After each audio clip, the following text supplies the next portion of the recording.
Chapter 41. Visit. Hey, brother, brother. The snake tail on Harry's wrist turned into two snake heads together. The green one spit out the snake saliva, and its little head seemed a little impatient. The purple one moved. "Ah, don't hit me." The green little snake seemed a little aggrieved. "Ching gang. Did I give you face?" The little green snake seemed to have suffered a great injustice. A touch of blue floated across Harry's arm and disappeared in the blink of an eye. A green tattoo appeared on Harry's face. The purple snake seemed a little speechless. He closed his eyes and felt Harry's current state. Logically, the poison should have been completely absorbed. He shouldn't be still awake at this time. "You, stay away from me." Harry frowned and looked impatiently at the person who was sticking behind him. He never knew that he could have such an expression on his face that made him so disgusted. Harry put down the book in his hand heavily and carved his name on the desk, expressing his extreme anger and hoping that the man could show some understanding. Ouch! Harry put down the book of financial management and financial institutions in his hand. He frowned and said bitterly, "Which bastard put all the books in Chinese? I don't recognize any of them.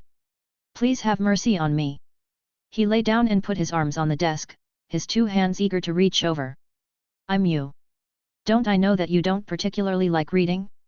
Why don't you come play Quidditch with me?" Harry was a little tempted. He had to say that this person had hit a itch in his heart. However, it was already so late, and he was so angry that he really thought that this person had bad intentions. Harry raised his eyebrows and stretched his mouth into a strange shape, revealing half of his teeth and upper gums, showing his impatience. Little old-fashioned. Gryffindor, who was hiding in the distance, watched the two children getting along with each other with a smile. He scratched his head, thinking that this was a little bit different between his development and what the four of them had expected. However, he still trusted Ravenclaw wholeheartedly, thinking that she had anticipated this situation. "Hey, brother, brother." The little green snake ran back and nudged his brother with the top of his head. "Should we wake up the master? There's something wrong with the way we met the master. Why is the master so bitter and resentful?" Ziluan thought about it carefully and felt that it was true. The play was over and the contact person's mission was completed, so why did his master act as if he didn't know them? Ziluan opened his bloody mouth, showing his sharp teeth, ready to strike hard, but at this moment, the door of the school infirmary suddenly opened quietly. "Hey, hurry up!" A red head popped out from the crack in the door first. "Come in quickly." A slender and delicate hand stretched out and pressed Ron's head down hard. Ron staggered and opened the door of the school infirmary. "Hurry, let's hide inside the clothes." "Where are you hiding?" "Brother, let's go." "Idiot. Of course you can hide anywhere except where it's exposed." "Oh." The Velis twins outside the door hesitated. "George, you go first." No, you go first. Let's carry out the fine tradition of respecting the elderly and loving the young, you go first." "Brother, you are older than me, you go first."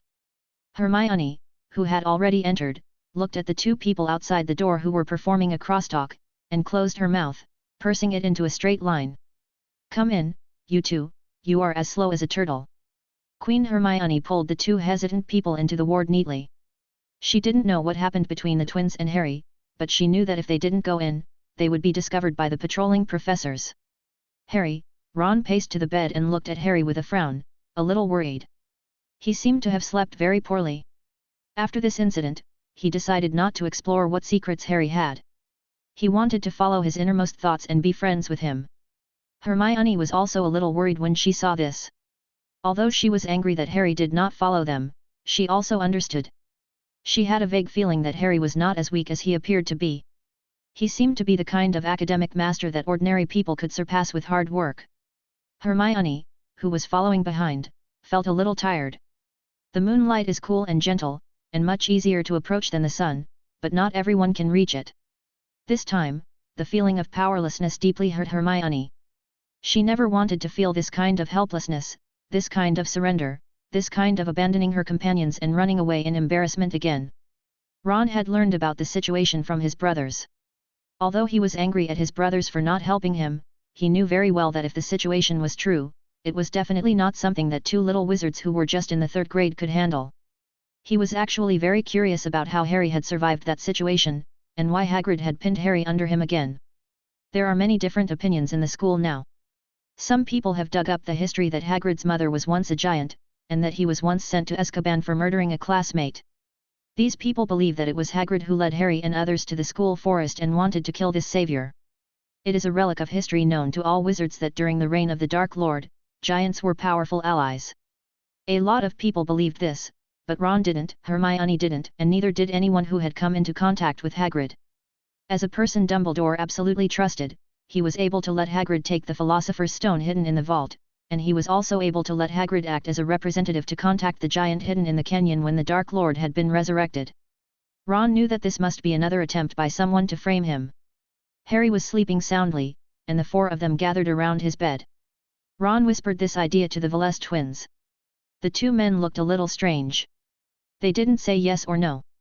Fred gently pulled George's sleeve, signaling him not to say more. George nodded slightly. Ron was so absorbed in his own reasoning that he didn't notice this detail. But Hermione felt that these two people were definitely hiding something from them. What is this? What is this? Harry pointed to the book in his hand, which had a string of Russian words on the cover, and questioned Gryffindor with a stern look on his face. What do you think I am? Why don't you translate into English? Harry had great ambitions and wanted to use the difference in time passing at different speeds to enrich himself, but he didn't expect that he would fail at the first level because of illiteracy. Well, this is the XX Party Manifesto. Gryffindor smiled, as if Harry was holding a very interesting treasure. Harry gave up hope on this unreliable old man who had lived for thousands of years, even though he still looked like his youngest self. Chapter 42. Comfort. Draco was hesitating. He didn't know whether he should go in. He hid in a corner of the corridor, squatted down, and hugged his knees with his arms. The nearest fire source was still far away from him, only the moonlight shone on the ground through the window. He was lost in thought as he stared at a little mouse that slipped by in the moonlight. What? A mouse? He was startled. It was fat and round, with a head of yellow hair. He looked at it with disgust and immediately thought of the enigmas that Ron was keeping now. He had not been touched at first because Harry had told him that he had a plan, and that things had to remain the same until Professor Quirrell came to school. Now, Draco's head was racing with 1,000 ideas about how to severely punish that despicable traitor, that man who worked for Voldemort, the rat who had humiliated their family. Thinking of the arrogant look of the short man, he couldn't help but clench his fists. Anyone can bully us. Creaky, the door of the school infirmary was quietly opened. Ron and the other three left some delicious food. Hermione also took the trouble to copy the notes she took in class and put them on the top of the pile of gifts. I wrote a note on the bedside table, hoping that Harry would not fall behind in his studies. Seeing the four people sneaking away, Malfoy curled his lips. He really did not have the dominance and courage that a Gryffindor should have. He acted timidly and was particularly petty. Malfoy looked around and heard no sound or saw any human figure. He tiptoed quietly and slipped into the gap in the door left for him by the four people in front. Harry, Malfoy hesitated. Seeing the figure lying on the hospital bed, he felt that he didn't want to see Harry so much now. There was always a voice in his heart telling him to act according to his heart. Draco couldn't tell where all these thoughts came from. Seeing that there was no one around, he bared his teeth and relaxed the muscles of his face, his mind still circling about how to talk to Harry. He never considered that Harry might be sleeping at this time. In his impression, Harry was a complete night owl who was always wandering around at night no matter what time it was, not to mention that there were 4 people visiting him just now. And 2 good friends from his previous life. Hey! Kid! A hand clapped Draco's shoulder. Ouch! Draco only uttered half of the sound before Fred immediately covered his mouth. His broad palms were covered with calluses. He subconsciously sniffed and smelled the rich scent of earth mixed with the scent of grass and sweat. He seemed to have suffered some great insult. You, George at the side grabbed his shoulder. We just spotted you. The Marauders map is really a good thing. We sent Ron and Hermione away, the two said in unison. They felt that these 2 guys seemed to have a good relationship with Draco. It seemed that they saw them having friendly exchanges at the Gryffindor table. They subconsciously ignored the fact that Harry was sitting there. We are the only 2 who are most loyal to Harry. Tell me, what do you want to say? George put his wand on Draco's neck, and Fred nodded in agreement. We have to make up for our sins. Fred murmured. Draco didn't understand what he heard, but he felt itchy in his heart. It was not a good habit to only speak half of the sentence. You, a Slytherin, what do you want to do to Harry? Fred came over with a poop ball in his hand. Draco's eyes twitched. He still remembered clearly what these two guys created in his previous life. Thinking that he was full of the smell of shit, he couldn't help but jump up. For a long time, he insisted on the contempt for the Velis family, but it disappeared in an instant, sliding to his knees faster than Italy in the war. The Malfoy family has always been good at judging the situation, he comforted himself in his heart. I'm Harry's good friend. He twisted his body, trying to break free from George's restraints. George wouldn't let go, so what could the Slytherin little snake say? Fred moved closer with the dung ball, and as Draco looked at the thing getting closer and closer, his eyes were focused on it, and he became cross-eyed. Hey, stop it, George, let Draco go. Harry woke up at this time. He struggled to get up, but the poison that had been injected into his body had not been completely absorbed, and he just felt limp. Listen to me. I'm telling the truth. Draco finally found evidence to prove what he said, broke free, and ran to Harry. Seeing that Harry wanted to get up, he immediately helped Harry up and put a white and soft pillow behind him. The twins who were so arrogant just now were silent now, and just stood dejectedly in front of Harry. We, George began, but couldn't say anything. We found you missing and ran to look for you, but there were too many people there. Fred wanted to finish his words in one breath and wait for Harry's judgment, but he paused. So we ran away again and left you so hurt, George continued Fred's second half of the sentence. Draco beside him was furious. Don't you call yourselves Gryffindors? Don't you look down on us Slytherins for protecting ourselves? Why are you acting like a coward now? You see your companions in danger and choose to run away. When Draco thought that he might never see Harry again, new hatred and old grudges were added to his anger, and he vented his anger at the two people standing there. The Velis twins lowered their heads even more, but Harry was a little stunned. He didn't remember when he had seen this before, and he didn't think it was right for others to save him. What's more, in that critical situation, the two brothers had just finished the 2nd grade, and they had not learned any particularly offensive spells in the 3rd grade. He could understand. The reason why they felt ashamed of this behavior was because of the kindness of the two brothers themselves. Cold-hearted people would never feel guilty towards others for protecting themselves. What's more, they had not been together for a long time, and being able to run back had already proved something. Ah! The fact that you were able to run over here proves your courage, and the fact that you chose not to rush in proves your wisdom as Gryffindors. You understand the difference between bravery and recklessness. Harry said with a smile. At this moment, he sincerely hoped to comfort the two distressed brothers. He looked at Fred, and the pain in his heart eased a little. Sensing that Draco beside him was still about to speak, he held Draco's hand and signaled him to stop talking. The Velis brothers raised their heads, their red eyes filled with disbelief. There was no doubt that this answer touched a chord in their hearts. Chapter 43. Meeting. A trembling voice came out of someone's mouth. Harry continued to comfort them. If you feel guilty, why not let me borrow your Marauder's map? I'm very interested in it. The two men were as if they had been granted amnesty, and hurriedly took out a piece of parchment from their sleeves and placed it on Harry's bed. At this time, Bai-Yu in his mind spoke up. I don't know if you are really kind or just pretending to be kind. You are so kind that you don't care about others abandoning you in a dangerous situation, and you take advantage of their guilt to get something useful to yourself. Tisk tisk tisk, he really has the potential to be a Slytherin. Harry ignored him and did nothing when he asked him for help. Now that he was safe, he came to disturb his state of mind again. It was indeed not a good thing. Bai-Yu knew that he was in the wrong, and when he saw that Harry had no intention of speaking, he quietly shut up. Now the relationship between him and Harry was one of mutual benefit and mutual guarding, both of them knew it, but it was not the time to bring it up.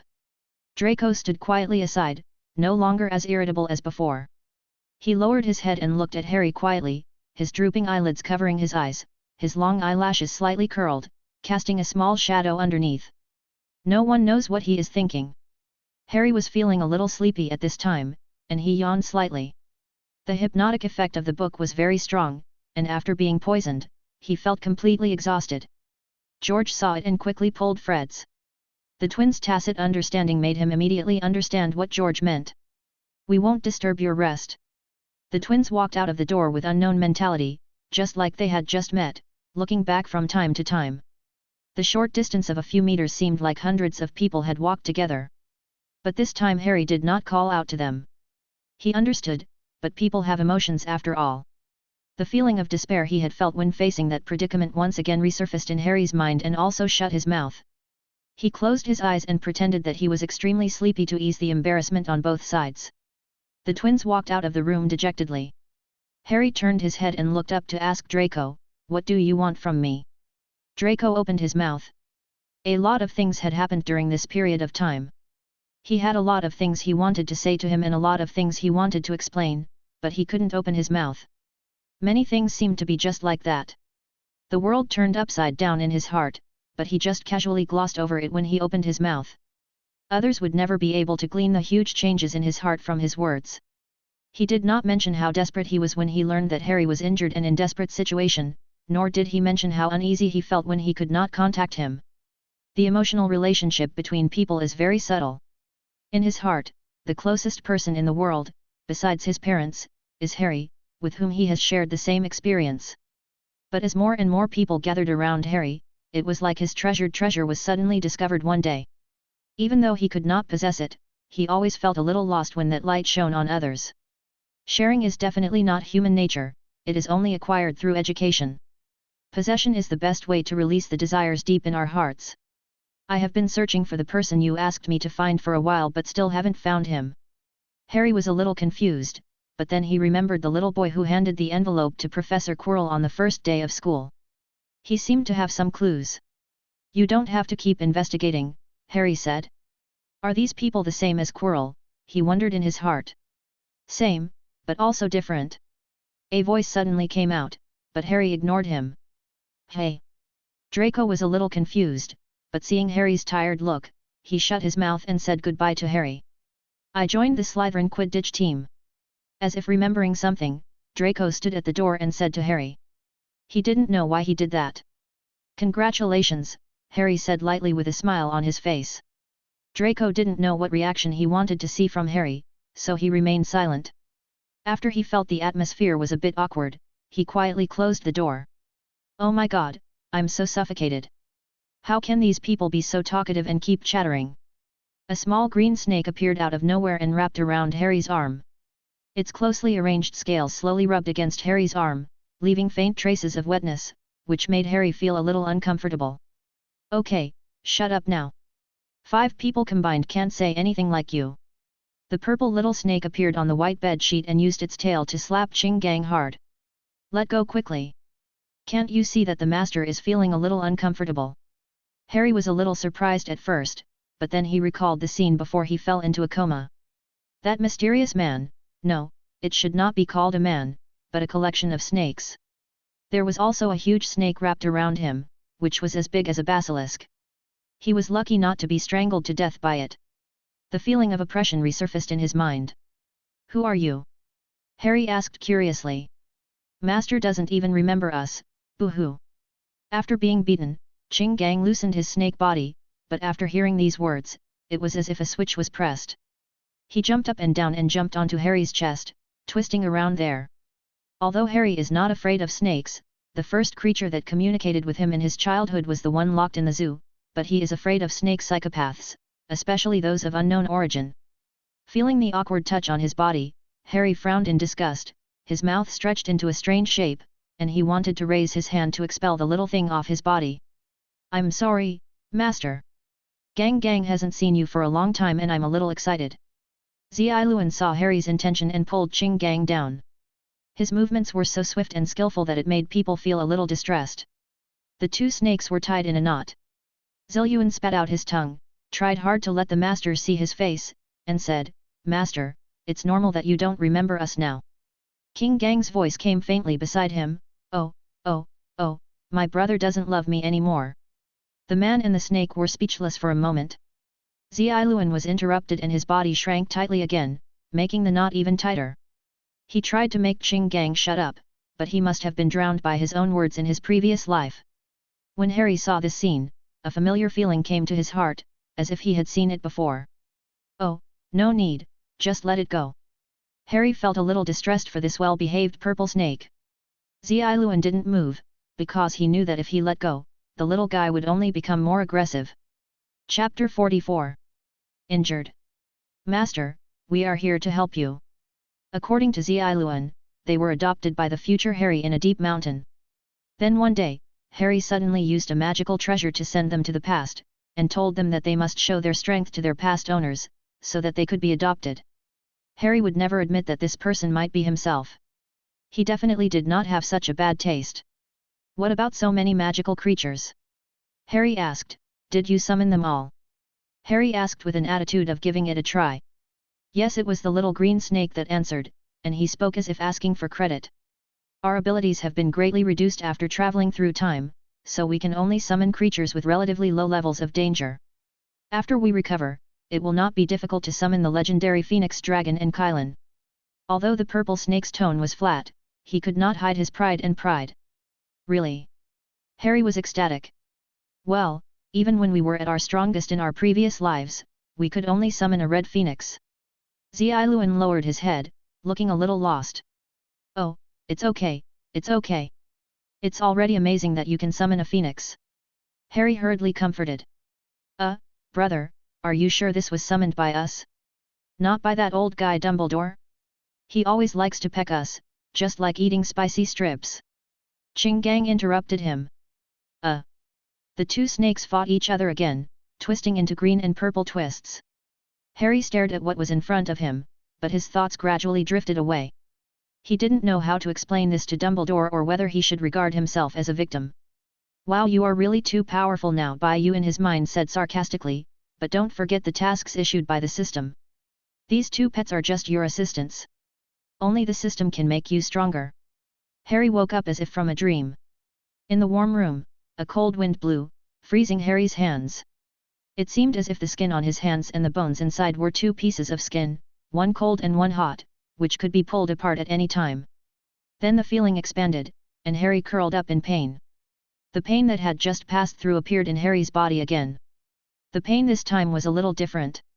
His heart kept falling into a cold ice cellar. His body was aching and itchy all over. Harry scratched everywhere, but he could never reach the itchy spots. This made him feel particularly confused and helpless. The blood oozing from the surrounding wounds was imprinted on the bed sheets. His eyes twitched in pain, and were suddenly filled with scarlet blood, with blood flowing from the corners of his eyes. I know you've been hiding some secrets from me lately. Bai-Yu was suspended in the air, his toes slightly drooping, his clothes fluttering as if there was wind blowing, and the runes around him seemed to be responding to something, shining faintly on the person in the middle. Bai-Yu has been feeling that something has happened to Harry lately that he doesn't know about. When Harry was sleeping in the Black Lake, the consciousness in his mind seemed a little strange. Bai-Yu observed carefully, but still didn't find anything wrong, but his sixth sense told him that something was wrong. This is a warning to you, he said, hitting a stick and giving a sweet date, and then putting on a high-sounding cloak. I just want you to help me build a body, and then we will work together for the future of the wizarding world. He paused, then continued, I can help you return to your original world. Harry's chaotic mind only left the words, you can go back. Go back? Can he still go back? Is it necessary for him to go back? His subconscious mind protected him and prevented him from thinking about what happened in the past world. Whether it was because his soul was sucked away or because of his self-isolation, no one could tell.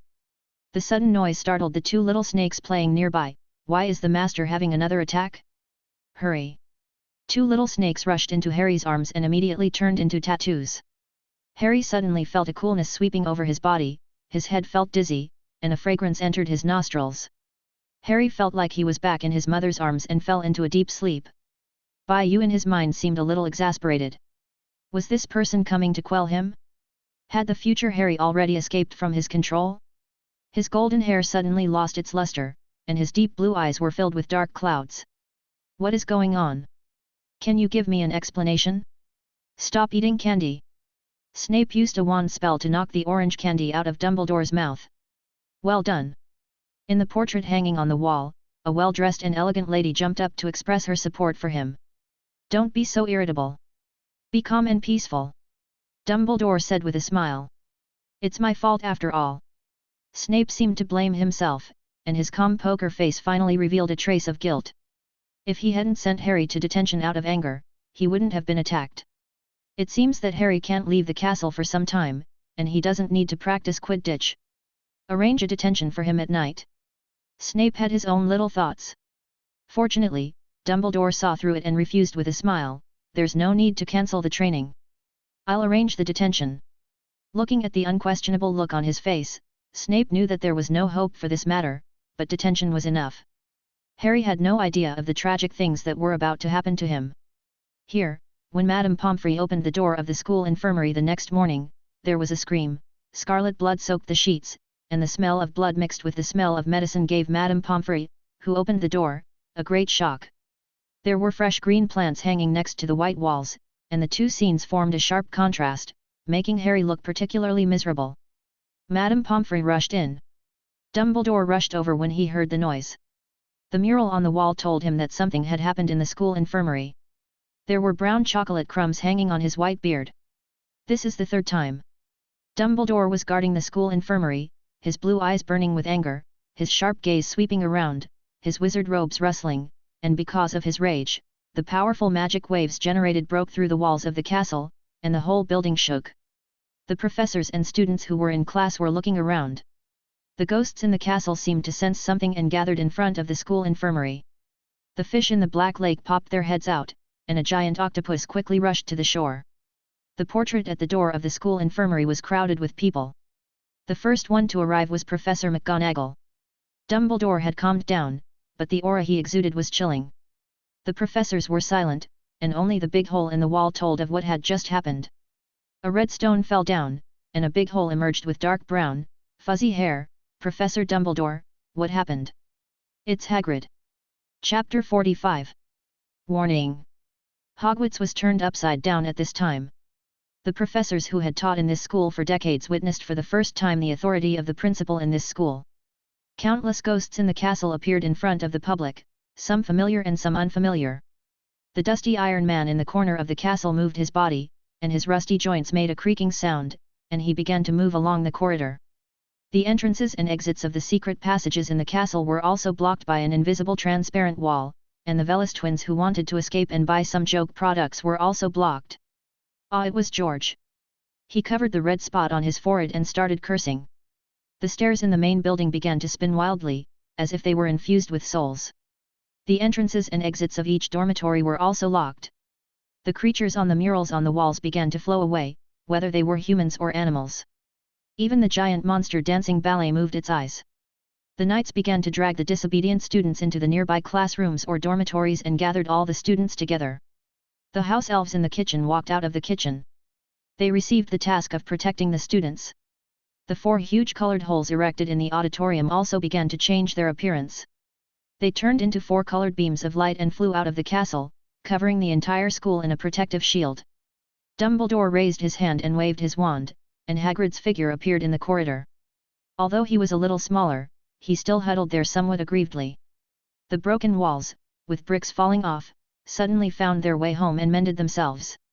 In the eyes of masters like Snape and Professor McGonagall, some magical points of light condensed autonomously in the air, forming runes that were printed on the wall. Professor Quirrell, who had hurried over, saw this scene. He couldn't help but take a deep breath and felt even more grateful to his master Harry. It was thanks to Harry's cautious behavior that he would have been in such a miserable state if he had been discovered. The magic power of this world is still very strong. It is necessary for the clan to plan carefully. He couldn't help but marvel at his master's foresight once again. Dumbledore entered the school infirmary. Madame Pomfrey had already applied potion to Harry's wounds. Although they were already healing, their previous terrible appearance could still be seen. Dumbledore's rage grew even stronger. Snape also came over. When he saw Harry's miserable appearance, the occlumency in his brain almost stopped working. His cold words almost froze him. How could someone do this under your protection? Are you getting old? So some people are bolder and are not afraid of you anymore. Professor McGonagall, who was a little further back, heard these words and looked a little disapproving. She wanted to speak but stopped herself. Now was not the time to worry about these things. This is the second time someone has hurt students like this in Hogwarts. Even during the reign of the 2 Dark Lords, Hogwarts was definitely the safest place. They did not dare to attack the students in the school under Dumbledore's protection, and this time they were the focus of protection. Harry hasn't woken up yet. Hagrid is huge, and his memory only stays at the moment when he was besieged by those magical creatures. As for Ron, Hermione, and the Velis twins who were still conscious, they fled early. They only knew that there was a man in black robes whose strength was lower than Dumbledore but higher than Snape, and that they were definitely not someone that a few half-baked wizards could deal with.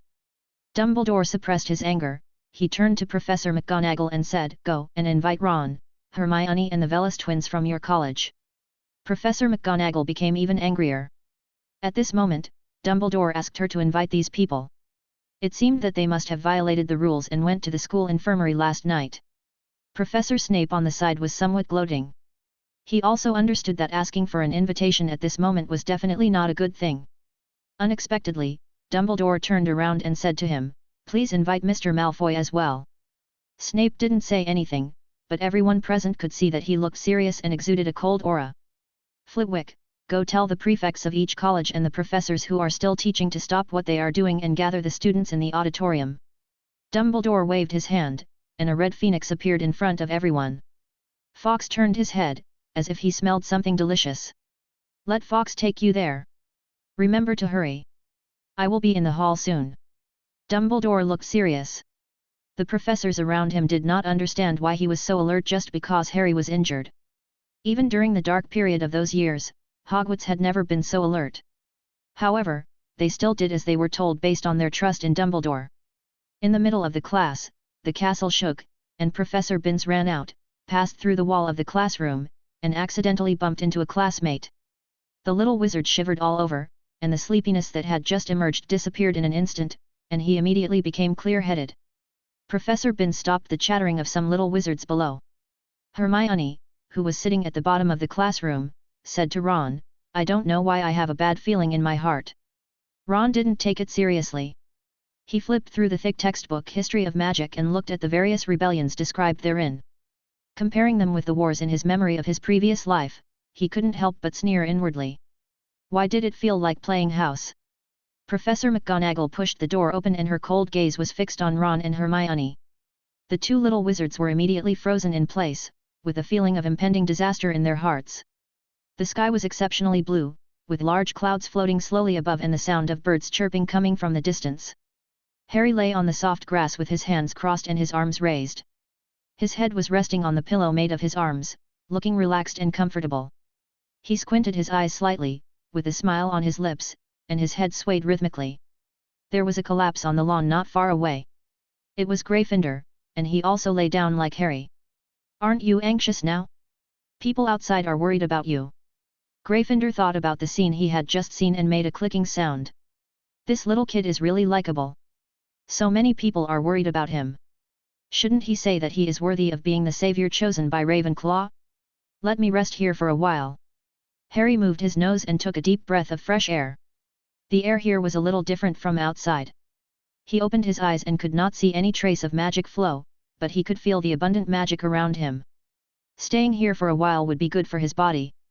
"Are you okay now?" Ever since the two little snakes came, Gryffindor could see clearly what was happening around Harry. Before, he was like a blind man, but now, perhaps he could provide some life advice to the poor little guy beside him. He moved over and stroked Harry's head with his big hand. Harry felt the care and love of a family member. Was this the feeling of a father? This made him think of Sirius again. After he solved the problem with himself, he would take over as his godfather. He didn't want to be taken hostage by the damned man in his head as soon as he met his godfather, forcing him to do something he didn't want to do. Harry felt his nose getting a little sour and something seemed to be bursting out of his eyes. He turned his head to avoid the sight of the man next to him. "I'm fine now. The two little snakes sent here can resist the pain inflicted on me by the person in my mind. This is really the best news," Harry said optimistically.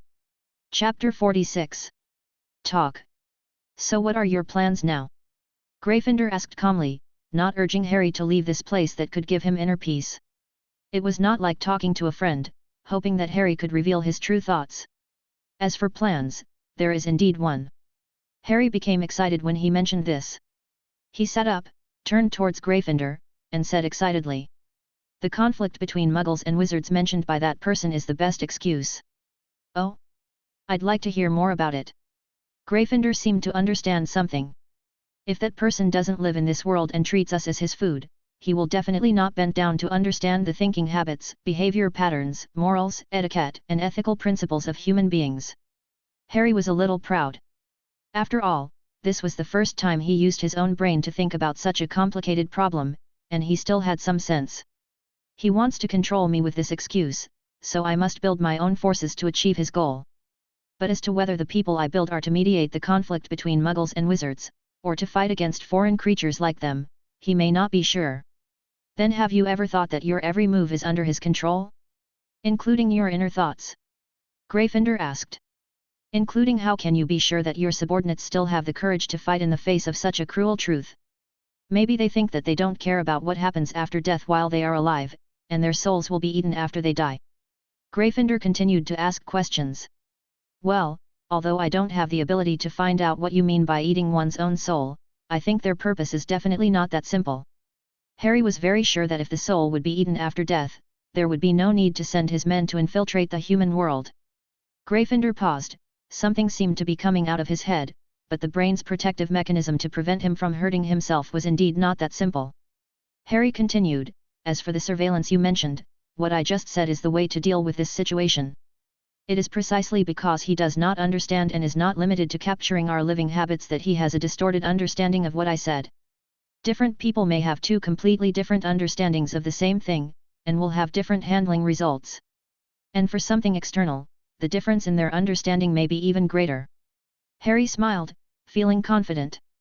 So I'm going to recruit my own people openly, right under his nose. Harry stood up and began to pace when he got excited, as if he was about to rush out and do something big.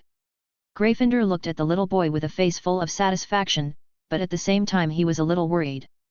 According to his observation and understanding, he didn't think Harry was the kind of person who was sensitive, tactful, and could use covert tactics. He couldn't help but feel a little nervous, but in order not to destroy his only hope, he kept his mouth shut. As for the people I want to recruit, I have to tell them step by step that not everyone is like me, with such a strong psychological endurance. Harry looked at Gryffindor with a smile, blaming him for putting all the pressure on him at once. Since he learned about this, he has not relaxed for a moment.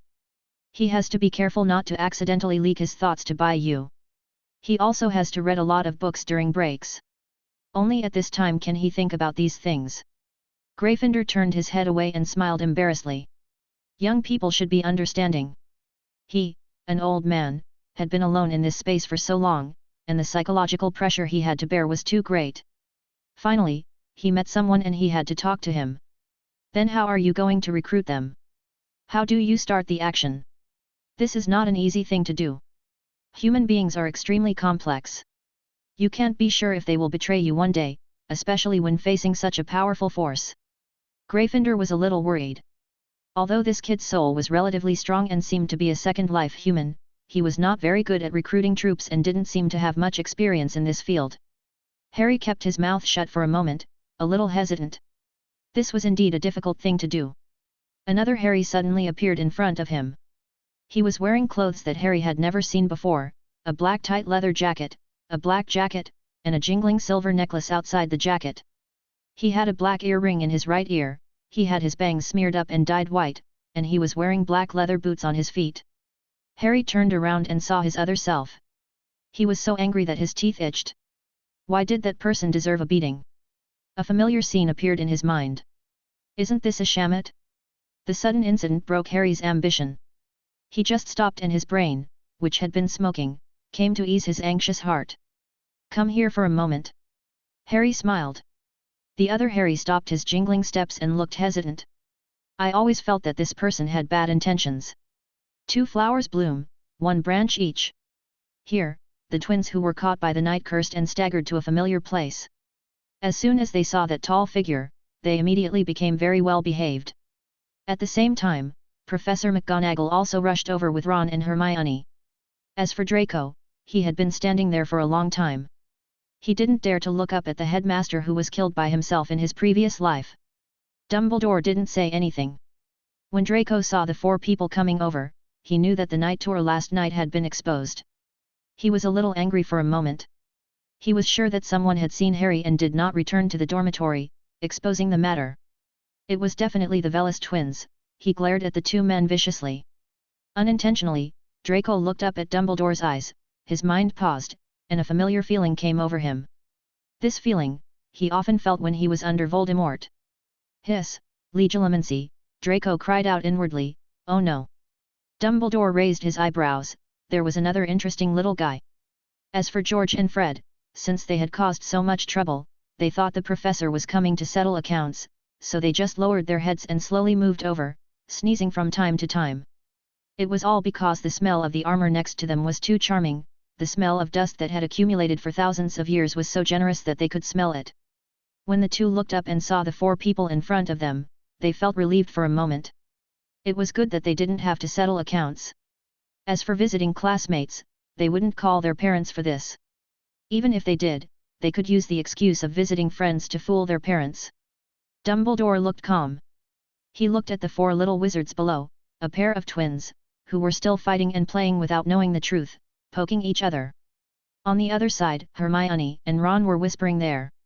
The clever little witch had already realized from the people who came that her night walk had been exposed. Ron had a wry smile on his face because he didn't want to hang around Dumbledore all the time. Chapter 47. Harry. Dumbledore led them into an empty classroom next door. Quirrell took advantage of everyone's absence to sneak into the school infirmary. How could his master be so vulnerable? He wanted to investigate. Did his master have other plans? But Harry didn't discuss it with him. This made Chiluo feel abandoned. At this time, Hagrid was still crowded in the corridor. He curled up nervously, feeling a little embarrassed by the professors coming in and out. He took a deep breath and tried to hold his belly in. He didn't understand why Professor Dumbledore let him into the castle. But the professor didn't say anything, so he had to squat here pitifully. Quirrell came over and looked at the big man next to him with disdain. He wanted intelligence with height, a wand with size, and wealth with a torn leather rag. Quirrell had never been to Hagrid's hut, and he was too disdainful to learn about the magical creatures at the bottom of this world. The advanced civilizations boasted of their superiority, and it had always been like this. He didn't know that Hagrid's worth was only second to Dumbledore, and even better than Snape. After Dumbledore asked them about what happened last night, he released them and allowed them to go see the injured Harry together. The two Harrys were taken to the library by Gryffindor, who stopped them from playing around with each other, as joking was inappropriate in the situation. The view of the castle suddenly turned into a vast expanse of white fog. As the oldest between the two of them, Gryffindor consciously took on the responsibility of teaching. When he was indecisive, he thought of asking them to go to class. Class? Harry asked. He looked around and could only see the towering bookshelves. He didn't see the teacher. He turned his head and looked at Gryffindor. Will you teach me? He raised his eyebrows and looked suspicious. A sheepskin map suddenly appeared in Gryffindor's right hand. He rolled it up and hit Harry on the head. Can't you have a little respect for your predecessors? Harry turned his head away without answering, silently complaining. He's scolding you. The other Harry, who wanted to watch the fun, leaned close to Gryffindor's ear and said. Don't think I don't know what you're thinking. Gryffindor glanced at the other Harry in warning. Tisk tisk tisk, you treat people differently. Harry seemed a little sad and ran away. The jingling sound of the necklace gradually disappeared and the black figure gradually disappeared in the white mist. What did you do to him? Harry asked curiously. You'd better be careful with him. Gryffindor did not answer. He remembered the fight between the two Harrys just now. He was skeptical about the appearance of another life form in his body. Do you know how the other you appeared? Gryffindor asked. Harry had some guesses that he was conceived amid the doubts of the people in his previous life, and was born amid the instigation of Bayou, and his coming was driven by Gryffindor. He knows himself best. Harry always maintains an attitude of compassion and care for the new one. To be precise, they are the closest to each other in the world. Compared with the Gryffindor who just appeared, the malicious Bayou who appeared for a few years, and Draco who came from the same world as him, they are not as good as him. He has another name, Harley. Yes, a girl. She was once the deepest pain in his heart. She was another personality that emerged from the inner struggle and pain in his previous life. This personality inherited his deepest desires, being free, unrestrained, unfettered, lawless, smart, wise, and kind. So when he realized that Bayou had tried to use another him, he was very angry. As Harry's hope, if she were a woman, Voldemort would not kill his parents on the grounds of prophecy. If she were a woman, she might be able to bring some comfort to Snape in his previous life. If she were a woman, she might not have to endure such a painful fate. She is the embodiment of his cowardice in escaping. At the same time, she also shared with him the deepest pain and pressure in her heart. Human nature is narcissistic. Harry condensed the deepest hopes and the most painful pressure in his heart into such an individual, and separated the two people with Bayu's hands. The next step is to find a body for this Harry thought secretly. As if sensing something, the sound of jingling came from the distance again, and a slender girl appeared, with long black hair, bright emerald green eyes, rosy red lips, and a delicate neck. Around her neck hung a silver necklace decorated with blue gems. She was wearing a black dress with a wide puffy skirt below her slender waist. Harley ran up to Harry with a smile on her face and smiled sweetly at him. Harry's cheeks flushed. It was the first time he saw in this way the other her he created, who inherited the best and the worst of him. When Harry first appeared in the image of a man, he was surprised and angry, but at the same time he was secretly delighted. He couldn't describe the feeling, he just knew that in such a vast world, he could finally have a place to rest his soul. Gryffindor looked at the scene with a complicated expression. He didn't know how to comment on it. He glanced at Harry with thick eyebrows and big eyes. His expression couldn't be more serious. His cheeks were even red, like an innocent boy. But is this really something a normal person can do? He instantly doubted this savior, and when he saw the two Harrys hugging each other, Gryffindor said he couldn't bear to watch. He had lived for so many years, and this was the first time he saw someone who played so much. He didn't even have to go to class. What was he supposed to go to class for? He kicked the two people out of this space. Now this 1,000-year-old man needed time to calm down the ups and downs in his heart. Two people appeared in Bayu's space. Their black evening dresses matched the mysterious atmosphere of this space very well. Harry frowned and looked at them, feeling quite uncomfortable. "Were you thinking about me just now?" Harley tilted her head, and a golden crown was gently placed on Harley's hair. A pair of slender white hands appeared beside Harley. Harry looked over and saw that the person coming was Bayu. He was suspended in the air, floating behind Harry, looking at the girl in front of him, his deep blue eyes filled with a hunter's possessiveness and interest in his prey. "Yo, I didn't expect you to be a girl. You hit it so well." Bayu forced Harley to turn around and look into his eyes. "What are you going to do?" Harry came over and pulled Bayu's hands apart. "Don't touch a girl." Bayu looked even more interested. "Is this the little secret you have been hiding recently?" He felt relieved. If that was the case, then wasn't his punishment on Harry a bit too much? In addition, Bayu looked at the two people in front of him, who had the same face but different genders and came from the same individual, and his desire to explore reached its peak. He waved his hand and decided to let the two people go this time and deal with them later when his interest had waned. Harry felt relaxed all over, as if a spring breeze was blowing all over his body. This feeling was vaguely familiar, just like the feeling of his feet dipping into the water of the Black Lake in the mysterious space of Gryffindor. Quirrell entered the school infirmary and looked at Harry, who was sleeping soundly on the bed with a ruddy face and an imposing manner. He couldn't help but wonder, are they blind? Or is the master's magic too advanced? In his heart, he couldn't help but admire his master even more. Chapter 48. Dropping out of school. Harry opened his eyes, and after adapting to the darkness, he couldn't help but shed a few physiological tears after being stimulated by the strong light.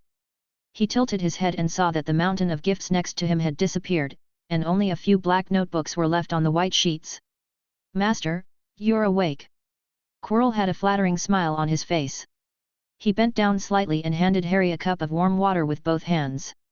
Quirrell noticed that the corners of Harry's lips were dry and slightly chapped, and he took out a box of cotton swabs commonly used by Muggles from his pocket. "How about I do it for you?" "No, thank you." Harry smiled wryly.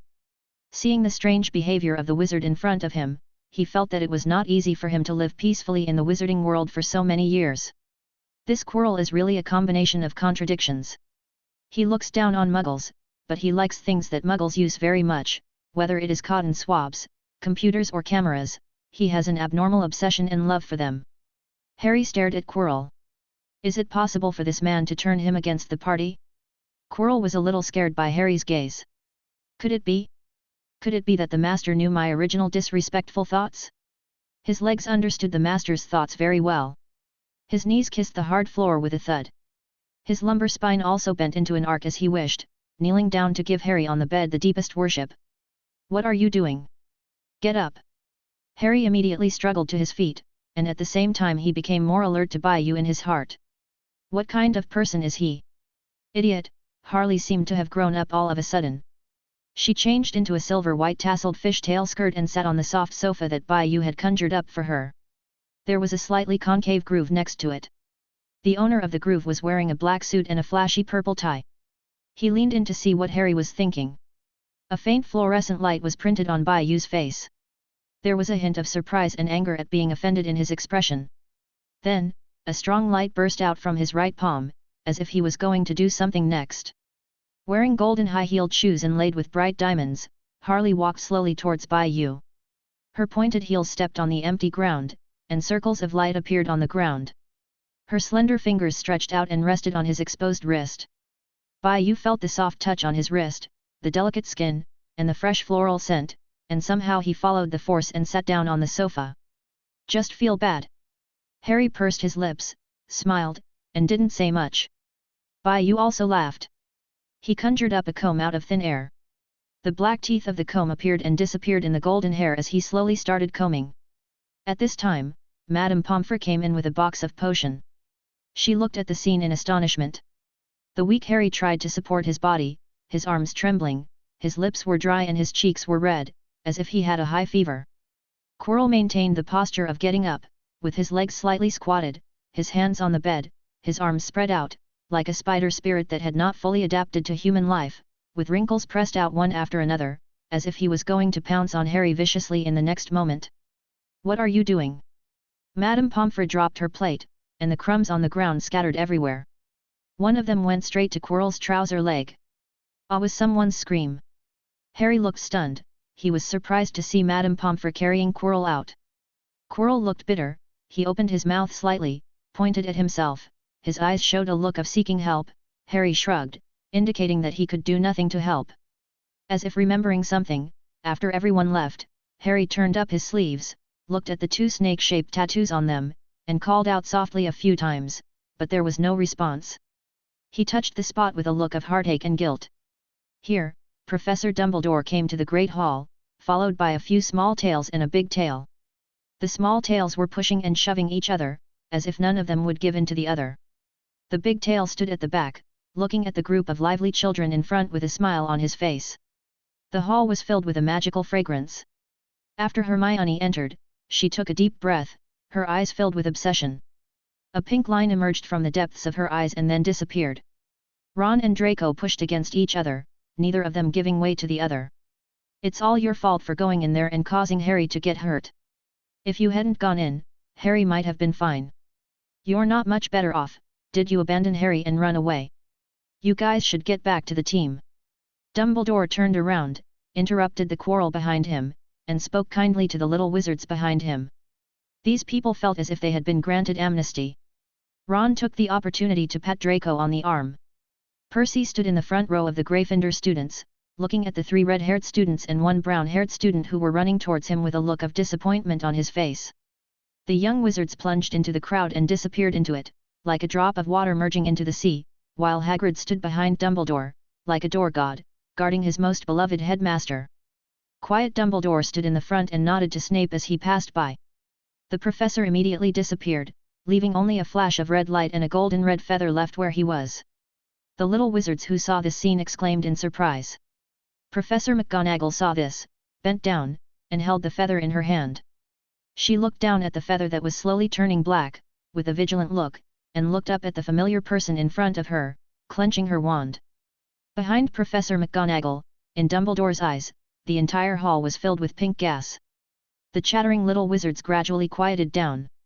Dumbledore looked at the lively little wizards in front of him and said with a worried look, Hogwarts has encountered a crisis that it has never experienced since its establishment. In order to ensure the safety of the students, the school has decided to temporarily suspend classes. Everyone should go back home first, and classes will resume after the crisis is resolved. The little wizards below were in an uproar. There was a lot of noise for a while, and occasionally you could hear a few voices saying, "I don't agree. This is definitely a scam." And so on. "Let's go home quickly." Hermione looked timid. She tugged at Ron's clothes, and Ron showed an expression of disbelief, as if he had been betrayed. Draco stared at the man who announced the news with suspicion.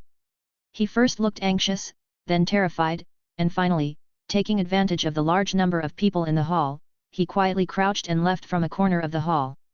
Pansy looked dazed, and she saw Draco's back as he left, and followed him unsteadily. "Headmaster."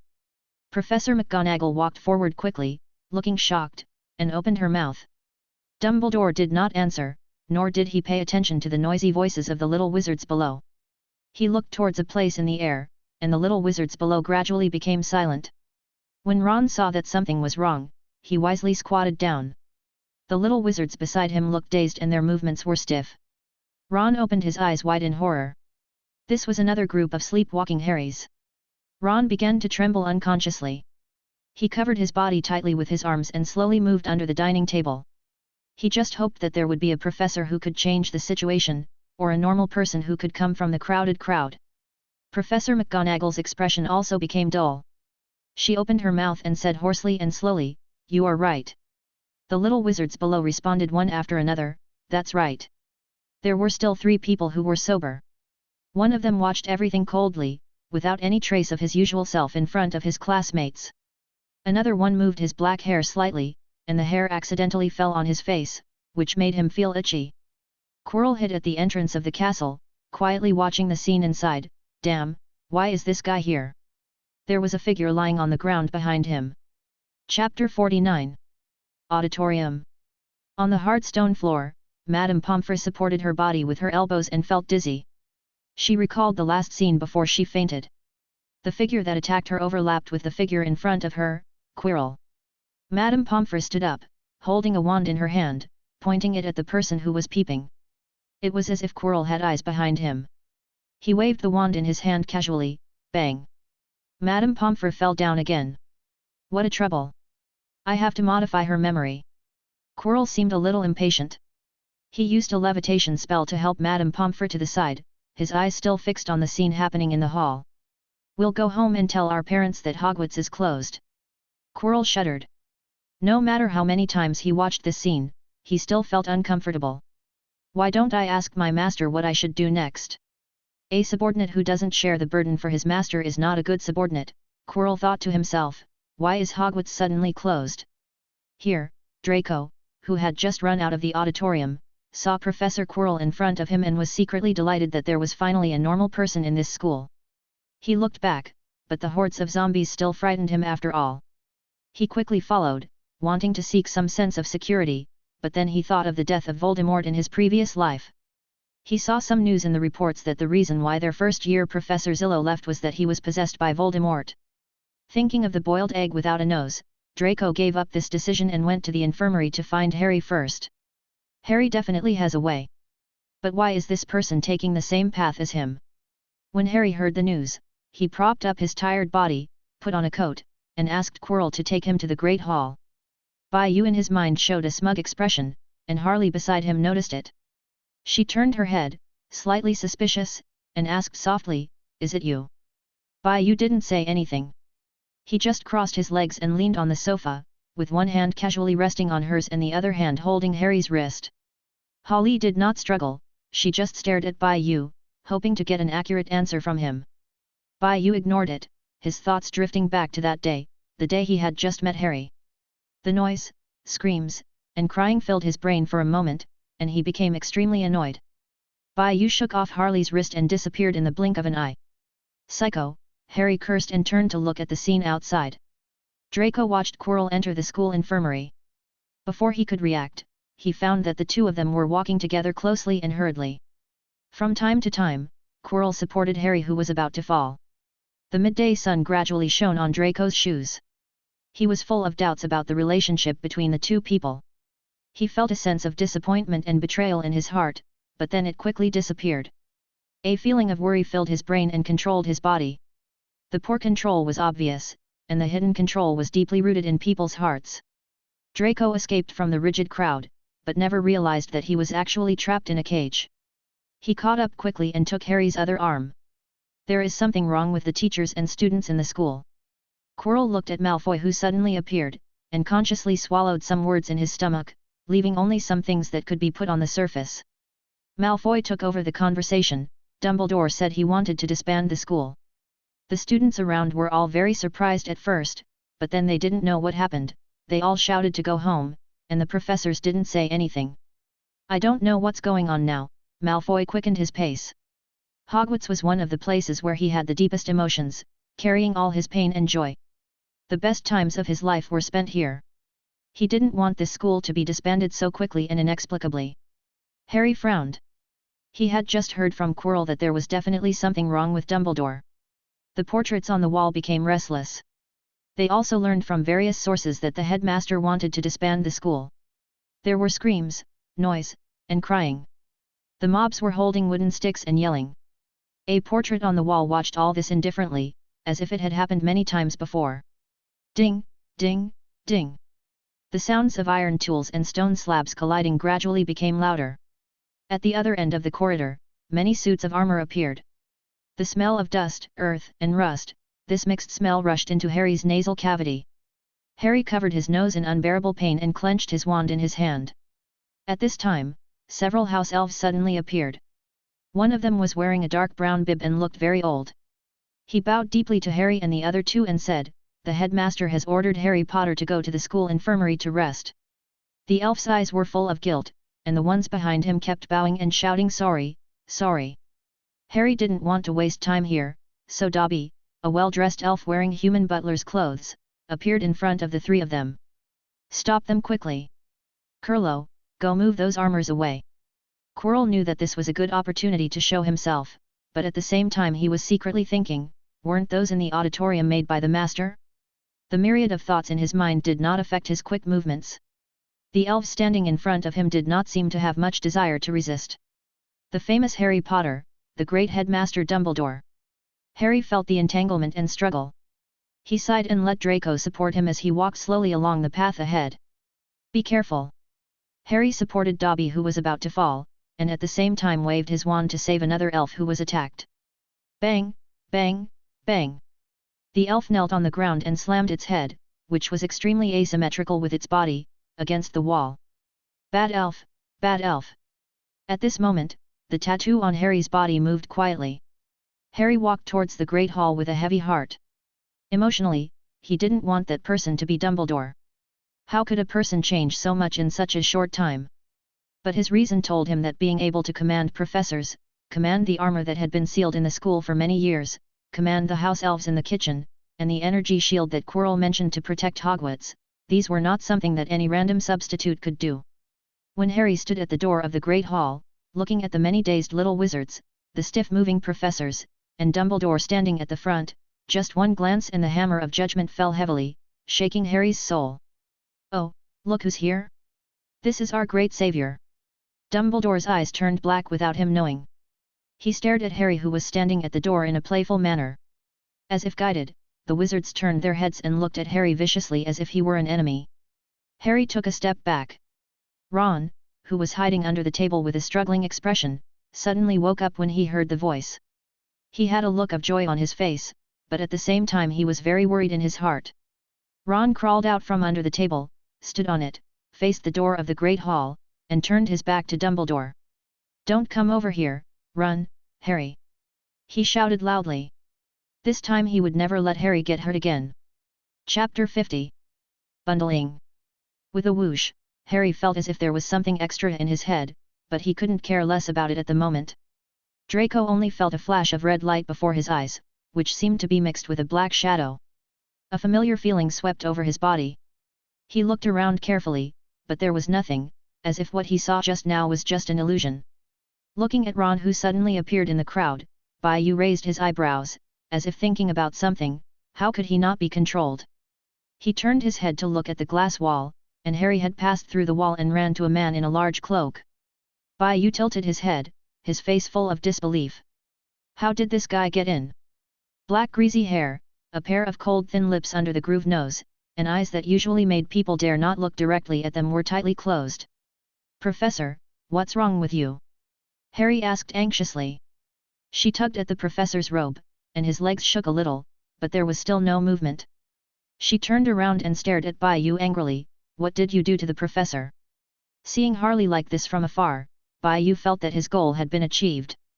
He shrugged and trapped Harley inside, isolating the sound and allowing her to scream silently inside. Harry seemed to have returned to the moment when the professor died in front of her. A nameless anger rushed to her head, making her unable to think.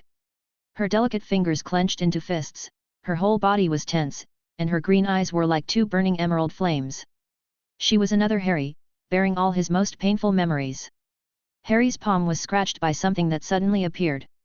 She lowered her head and looked at it. A golden locket? The flowing blood stuck to the glass wall and was absorbed, merging with the blood that originally remained in the wall. Harry seemed to sense something outside. He wanted to take a look, but was blocked by a white fog. The words on the glass wall were still flickering. Some of them were not clear, but the other part was writing, Mission.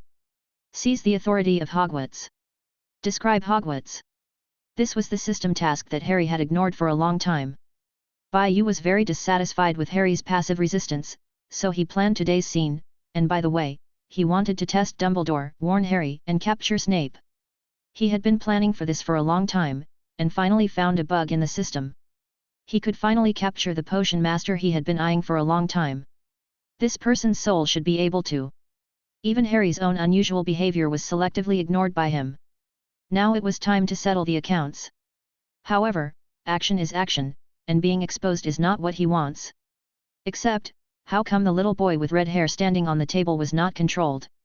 Bai-Yu narrowed his eyes and moved his middle finger slightly, and another line of words appeared below, penalty for failure, absorb 1/3 of Snape's soul. He watched everything that happened outside from Harry's perspective again, and then he became quiet. Harley's anger gradually subsided, and she forced herself to calm down. Conspiracy and scheming were not her strong point, and if she continued to look at the matter from an emotional perspective, she would not be able to perceive this person's purpose. Harley looked at Bai-Yu outside the glass, who seemed to have lost consciousness suddenly. His head slumped on the sofa. She noticed this detail. During the short time they had been together, although he was lazy, he was indeed meticulous in etiquette. It had never happened before that he would lie down on the soft sofa. Harry fell into deep thought. She had noticed this detail just now. Was he asleep? Given his desire to control Harry, he wanted to control his every move. How could he fall asleep at such a critical moment? That is.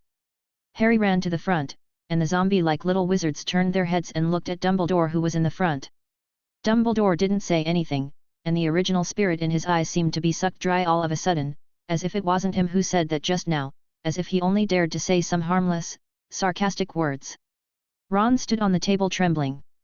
Seeing this strange scene, he regretted his impulsiveness just now. The big guy Hagrid was still standing behind Dumbledore, not moving at all from the beginning until now. Harry was filled with doubts. Voldemort did not have the ability or means to do what he was doing. It was only in his mind. Harry didn't think about it any further, nor did he dare to think about it any further. He took a few tentative steps. The people in front of him seemed to be sculptures. Ron saw Harry approaching, and he rolled down from the table, rushed behind Harry, and grabbed Harry's sleeve tightly. Draco looked at him with disdain and came to the other side of Harry. Quirrell was squeezed out. He looked at Harry's actions and then at the two new people in front of him. Suddenly, his sense of crisis increased. Are these two here to snatch his master from him? When Ron came over, there was no obstruction, as if time was frozen at this scene. The pink mist that no one saw suddenly rushed out from the castle gate, passed through the corridor, passed through the tower, and floated over the surface of the Black Lake. The giant octopus slowly sank to the bottom of the water, and the armor wandering in the corridor slowly walked back to where they were originally. As if everything had been cleansed, Dobby, who was still struggling with the house elves, lost his spirit and walked forward in a daze. The other elves disappeared, and the scattered elves appeared in the kitchen one after another, waving spatulas mechanically. The portraits on the wall could not leave Hogwarts as the passage to the outside had been cut off, and as the pink mist passed by, they also fell into a deep sleep. Harry approached slowly, carefully avoiding the crowded crowd, holding his wand, and walked in front. He asked Draco and Ron to stay behind and be careful. Harry looked carefully at the old man in front of him whom he loved, and he always had a feeling of déjà vu. It was her, but it seemed not him. She had a snow-white beard on her chest, with a few strands hanging mischievously on her lips. Her deep blue eyes were like glass balls, beautiful but without any sense of liveliness. She had a crescent-shaped glasses frame hanging on her nose, and she wore a purple wizard robe covered with stars. He looks just like usual. Even people who are familiar with him can't tell what's wrong with him. Dumbledore's fingers hidden in his wizard robes moved slightly. Harry passed by Professor McGonagall and tripped over her wizard robes. Professor McGonagall turned stiffly, lowered her head slightly, and looked at Harry. Harry froze. He tried to take a few steps, and found that the professor did not show any obvious attacking behavior. With his wand in hand and his armor on, he put a protective shield around himself, and then cast a levitation spell on himself to stay away from the ground. Harry looked around, and inched closer to Dumbledore, while Quirrell followed behind, relaxed and not quite paying attention. What on earth was his master doing? He was acting like a real show. As far as he knew, this kind of fog, Quirrell looked at the pink mist around him, but it was unique to his master. Although he couldn't help wanting to laugh, he still kept his mouth shut. Looking at Harry in front of him, who was like a sheep falling into a tiger's mouth, Dumbledore regained his senses in an instant. He waved his wand, and suddenly a hemp rope as thick as a man's arm rushed out, broke through Harry's protective shield, and tied him up tightly. Ouch, that hurts, Harry grimaced. Chapter 51. Transformation. I said you were a reckless man, and you really are a reckless man. Dumbledore walked forward, squatted down, and gently patted Harry's left cheek with his hand. At the same time, he also took the wand that Harry was holding tightly in his hand and put it in Professor McGonagall's hand. He looked at Quirrell, who was pointing his wand at him, and with a slight wave of his hand, he broke through the layers of protection and tied up Quirrell. Quirrell resisted twice signally, changed himself into a comfortable position, and collapsed to the ground motionless.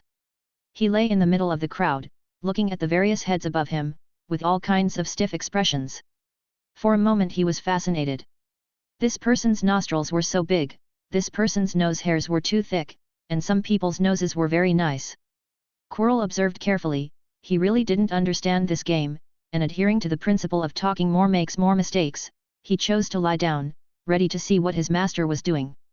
Quirrell yawned, and the quiet environment made him a little sleepy.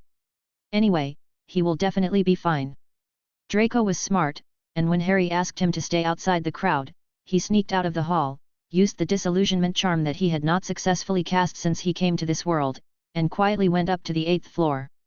He wanted to go to the headmaster's office, either by teleporting through the fireplace or by asking the portrait in the headmaster's office to report the news. Ron stood outside the crowd, jumping up and down worriedly. He couldn't see what was happening inside, but if he went in rashly, it would only add to Harry's burden. He struggled repeatedly between his instinct to survive and his guilt towards Harry. When he saw Dumbledore suddenly move, he jumped onto the dining table and ran inside. Before he could run a few steps, he was pinned down by the little wizards who had received instructions. Ouch! It hurts. Who is this? Ron looked around at the little wizards who trapped him with fear and terror. Neville sat on his lap with his bulky body, the clever Hermione snatched the wand from his hand, and the Velis twins tied his arms. They were so bulky that they seemed to have no idea what magic was, but they were extremely strong. Cedric winked at him. Hey? And one sober one. Ron seemed to have seen a savior. Here, although Harry was being looked down upon by Dumbledore and was at a disadvantage, the person in his mind still did not answer him, and the white fog became thicker. But he was not panicked at all, because he knew that his existence had a different effect on the mysterious guy in his mind, and he would not die easily. But where were his friends and the real Dumbledore? Who are you? Harry asked. The rough hemp rope around his wrists hurt a little, and his body was still a little weak after recovering from a serious illness. Dumbledore felt that it was a bit tiring to look down, so he waved his wand and threw Harry onto the stool. I am Dumbledore. He tilted his head, took out a candy from his pocket, stuffed it into his mouth, took a tentative bite, and it was so sweet. It felt like a worm had already taken up residence in his teeth. Looking at the candy pieces spit on the ground, Harry curled his lips. Ah, doesn't this guy do any homework before imitating someone? Is this your subordinate? He doesn't look that good. He pursed his lips and motioned Harry to look at Quirrell, who was lying on the ground. Harry said that this was not his fault. Quirrell! Harry shouted loudly. He felt like he was being looked down upon. What kind of person was this guy? Ron, who had quietly slipped away, turned his head back. Why did Harry call Quirrell so loudly? But in the blink of an eye, he was pushed back by Cedric. Go! I know a place where we can inform the outside world. Cedric looked back, his eyes filled with deep reluctance. The most important task now is to quickly tell the real Dumbledore that Harry is in danger, and Hogwarts is in danger now. As if he had made up his mind, he hardened his heart, turned his head, pulled Ron, and quietly slipped away. Who is it? Who called me? Qiluo woke up as if from a dream. The fog was still so hypnotic. He yawned, stood up slowly, leaned his body against the dining table, and looked at the two people in front of him who were looking at each other with confused eyes. What kind of cosplay are you playing? Harry was in a state of panic, and Dumbledore looked at this colleague who was going to work with him with great cause with some pain. He felt that he was a little unreliable, and he could vent his resentment appropriately while they were still not recognized. Fainted. Hanging upside down. Dumbledore casually cast 2 spells to remove the eyeballs of those who were out of tune with the atmosphere. Dumbledore didn't care about the few ants that slipped out. Anyway, they had no evidence, right? Anyone who said more would only be considered a lunatic. Besides, there is another person who is Harry's subordinate. The wizards around moved their heads according to Dumbledore's movements. Quirrell was hung on the ceiling unconsciously. Harry saw that these demons were not dangerous and did not pay any attention to them. Besides, they should be colleagues. Harry suddenly jumped down from the stool, broke free from the restraints on his body, and took out another wand from his sleeve. He shook it as if he was a little uncomfortable, and pointed it at the person in front of him. Oh! Dumbledore seemed a little surprised. How did you escape? He looked down at the broken hemp rope. Although he didn't use much strength, it was still not something an ordinary young wizard of this age could deal with. 2 small snakes, one blue and one purple, emerged from Harry's cuffs. One of them jumped onto Harry's left shoulder and spit out its fangs proudly, while the other one wrapped itself around his wrist obediently. Master, Master, look at how we are doing. Ching-Gang rubbed Harry's face. Harry felt the delicate and slippery touch on his face and smiled softly. He placed the other little purple snake in the palm of his hand and held it loosely. You all did well. Remember to hold on to my robes. Harry's eyes were fierce. Now that he was sure it wasn't Dumbledore, he could have a good fight. You haven't heard what I said yet. Dumbledore avoided Harry's attacks, some of which he found difficult to deal with. The expression on his face began to become distorted, and his whole body collapsed to the ground like a candle melted by fire, and turned into an indescribable liquid. Harry felt a little disgusted. He looked at the pile of things on the ground that were big enough to be mosaicked. What kind of people were these? Then the thing immediately turned into a hunchbacked old man who was trembling with a white envelope in his hand. As if he had been greatly insulted, "Don't move." The old man held his crutch in front of him. Harry hesitated. He didn't want to hear the inside story. He always felt that it was all his fault.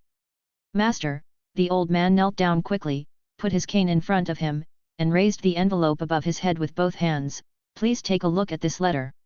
Where Harry couldn't see, the old man's wrinkled face turned into a younger face, changing back and forth, male and female, old and young, invisible.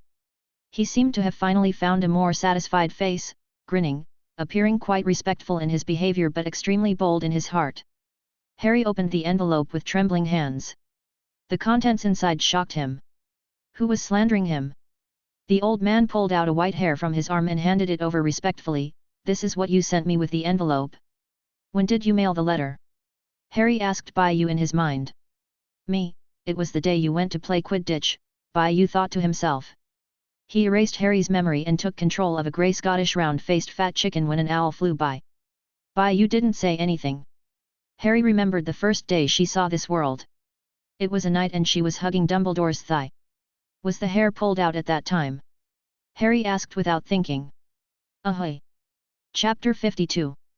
Recovery. Harry opened the envelope, and in an instant everyone around him started moving and everything returned to normal.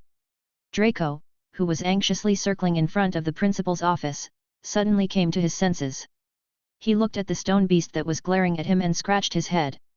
He didn't know what had just happened. The stone beast sneezed loudly at Draco angrily, and 2 puffs of white smoke washed over his face. Ron, held by Cedric's hand, ran breathlessly in the secret passage. Suddenly, Ron felt that he was in a depressing environment. The surroundings were full of dust and the soil contained sparse small insects. He broke free from Cedric's hand and for a moment felt that it was a bit strange for him to be here. "Why am I here?" Ron asked Cedric in front of him. He felt that he might know something. The man in front of him paused, turned his head and smiled, with confusion and helplessness on his face. "I don't know either. Maybe we agreed to go on an adventure together." Hagrid, behind Dumbledore, walked slowly towards the exit of the hall. It was already noon. Some young wizards were sitting at the dining table to eat.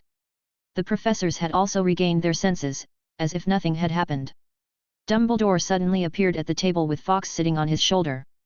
He stood on the table and glanced around, and found nothing unusual.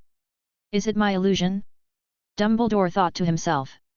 He clearly felt the changes in Hogwarts, and it seemed that some of his authority had been taken away by someone. Harry was injured in the Forbidden Forest last night. He discussed it with Madame Pomfrey while Harry was sleeping. She told Dumbledore that although the poison in Harry's body would be absorbed by himself, he would still need some precious herbs to heal, which Hogwarts did not have now.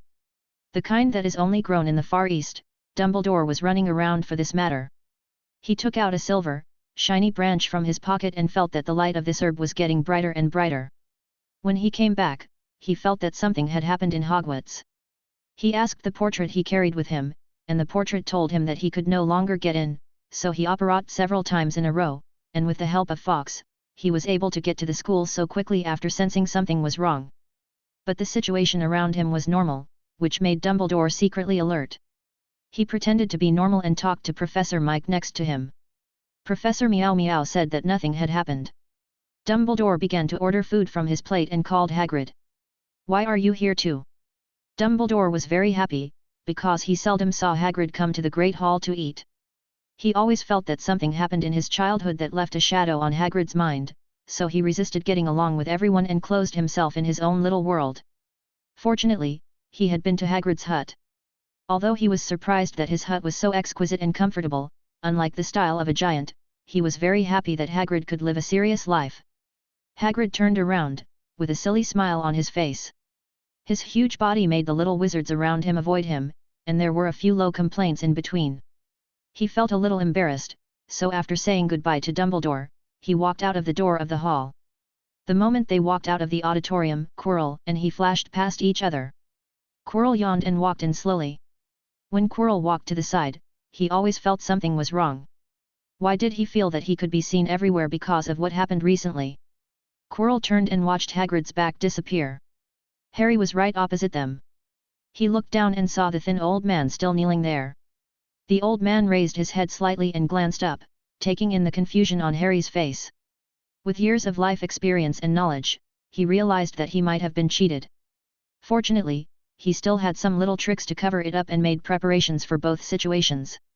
For the first time, the old man was glad that he was born cautious and did not make a scene in Hogwarts as he was ordered. This command sounded wrong, but the mark on it was correct, right? Seeing that the new owner in front of him seemed to have not yet accepted this fact, he wisely kept silent. The people passing by seemed to have not noticed and turned a blind eye to this strange scene. The envelope in Harry's hand became hotter and hotter. The kneeling man said softly, "I live in this envelope, Master. You can open the envelope if you need me." He didn't explain too much. Now is not a good time to talk. This envelope has the function of invisibility. It can block anyone in the world. But the envelope's stealth function needs you to hold it in your hand to trigger it. Any other method will not work. The old man added, and randomly transformed into a beam of light and went into the envelope. The envelope in Harry's hand was no longer hot. He walked out cautiously, urgently needing to enter the sea of consciousness and ask Bayou for clarification. "Ding, you have completed one half of the task of seizing the authority of Hogwarts and finding out the trajectory of the magic power in Hogwarts." Harry dodged a person who was about to hit him, walked out of the hall, turned to a secluded place, and put the envelope in his pocket. Not far away, Pansy watched this bizarre scene in horror, her body trembling slightly. She followed Draco out of the Great Hall, and her mind became clear after she walked out. She watched Dumbledore gather them in the Great Hall, and then everyone seemed to be controlled, and then Harry went in. Everything returned to normal, as if nothing had happened. She covered her mouth desperately, tears streaming down her face, and she tried to curl herself up into a ball. She was near the auditorium and did not see Harry coming out, but Harry appeared. Pansy tried desperately to escape. She felt that she could no longer stay in Hogwarts and could not survive the years of etiquette training. She accidentally fell to the ground, and was caught off guard and uncontrollably had an intimate kiss with the earth. Pan quickly got up again. Oh, and Draco. Xiao Long is still in this school. He seems to be still awake. I have to find Xiao Long quickly and leave here with him. Hagrid, who was almost at the hut, saw the figure desperately fleeing and tilted his head. Here, the sleeping Snape opened his eyes and looked around vigilantly. He was now in a dark but bright environment. The night was the background color, and the stars illuminated the area around him. Not far away, there was something transparent that surrounded it. Under the starlight, it emitted a different kind of glow. He tried to move, but found that his feet were hanging in the air and his whole body was controlled by an unknown force. He could only move slightly in this space that was neither up nor down. He noticed a girl nearby. She was wearing a dark green dress that was as smooth as seaweed, and her long, shiny black hair fell on her shoulders.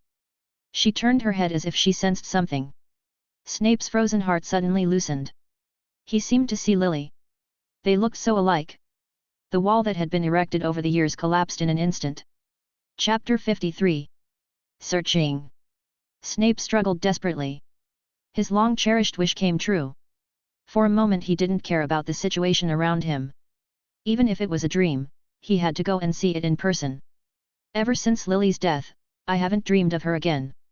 I guess she's unwilling to forgive his mistakes, so she doesn't want to appear in my dreams. Unconsciously, Snape was in tears, the crystal liquid spread on his already old cheeks. He covered his tears with his large palms and lowered his head, not wanting the person who was gradually approaching to see his current appearance. He is old, but she is still so young, so youthful and energetic. How should he face it? Snape saw his greasy hair hanging down through his fingers. For the first time, he hated his unkempt appearance and even complained about why shampoo was invented by the Potters. In front of the one you love, all disguises seem so ridiculous. Professor, Harry called softly, approaching cautiously, fearing to disturb the suffering man in front of him. Where is Snape? Dumbledore looked at the food on the plate, then turned his head and glanced around, but did not see Snape. Professor McGonagall had finished her meal and left as she had classes in the afternoon. Quirrell, who had just come in, listened to the headmaster's questions and felt that he had come at a wrong time. He lowered his head silently and shrank into a small corner. For some reason, Dumbledore felt a little flustered. This matter was definitely not that simple. Where was Snape? Although he knew that the professor was very powerful and didn't like to stay in the hall for a long time, he just felt that something was wrong. Perhaps it was because his strength had reached a certain level and his sixth sense was extremely amazing. Dumbledore wiped his mouth, put down his cutlery, and prepared to go to his office in person. Snape raised his head slightly, his lost sanity gradually recovered with the word professor. He immediately activated the brain occlusion technique to contain his collapsed emotions. He immediately became expressionless, with only the traces of tears on his face reminding the two people of what had just happened. He looked at the girl approaching him. Although her movements were reminiscent of Lily, there was also the Potter he hated. Professor, I'm sorry, my name is Harley. We didn't handle some problems properly, so I accidentally dragged you here. Don't worry, I will definitely let you go back safely. Harry said softly. Snape's brain was working frantically at this time. He accepted Dumbledore's meaning, but his appearance here meant that there was definitely something wrong with Dumbledore. It was absolutely impossible for him to be impersonated by someone else. Only the two of them knew that method. He couldn't think of any other possibilities for the time being. He looked at the girl in front of him, and was secretly alert. Was she here to confuse his mind? Was Voldemort back? But according to his understanding of the Dark Lord, he was unwilling to do such a thing. There are only a few people in the world who are capable of doing this, and he doesn't want to think in a bad way. And Harry? Snape's heart was gripped again. Was there something wrong with Harry? Seeing that the professor in front of her was silent, Harry understood that at this moment, only by selectively telling the professor some truths could she gain his trust. I am Harry's other personality. The place where you are now is Harry's sea of consciousness, and he is bound by an unknown thing. That thing will randomly absorb the souls around him, but it can only absorb one per year. But he has some problems now, and he has dragged you into it. Harry seemed a little guilty. Harry has to complete some tasks, otherwise the price of failure will be hurting some people. Harry said, glaring ahead.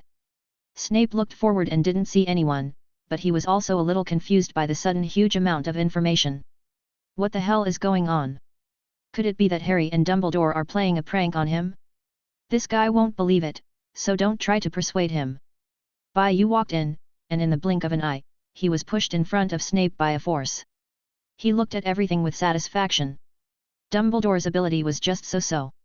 He didn't find anything unusual. He didn't even know that his authority was divided by others. Even Snape was in his pocket. As for Harry, Bayou waved his hand and let Harry in. Harry had many questions to ask, including why did that happen in Hogwarts, who was that person who suddenly appeared, and why his task was suddenly half completed, but he didn't say any of them. Harry shut his mouth under Snape's deadly shot. He turned around and wanted to leave, but Bayou trapped him. He watched the scene with interest. Having stayed in Harry's consciousness for so many years, he naturally understood that Harry was in awe and fear of this teacher. How can we not sing such a good show?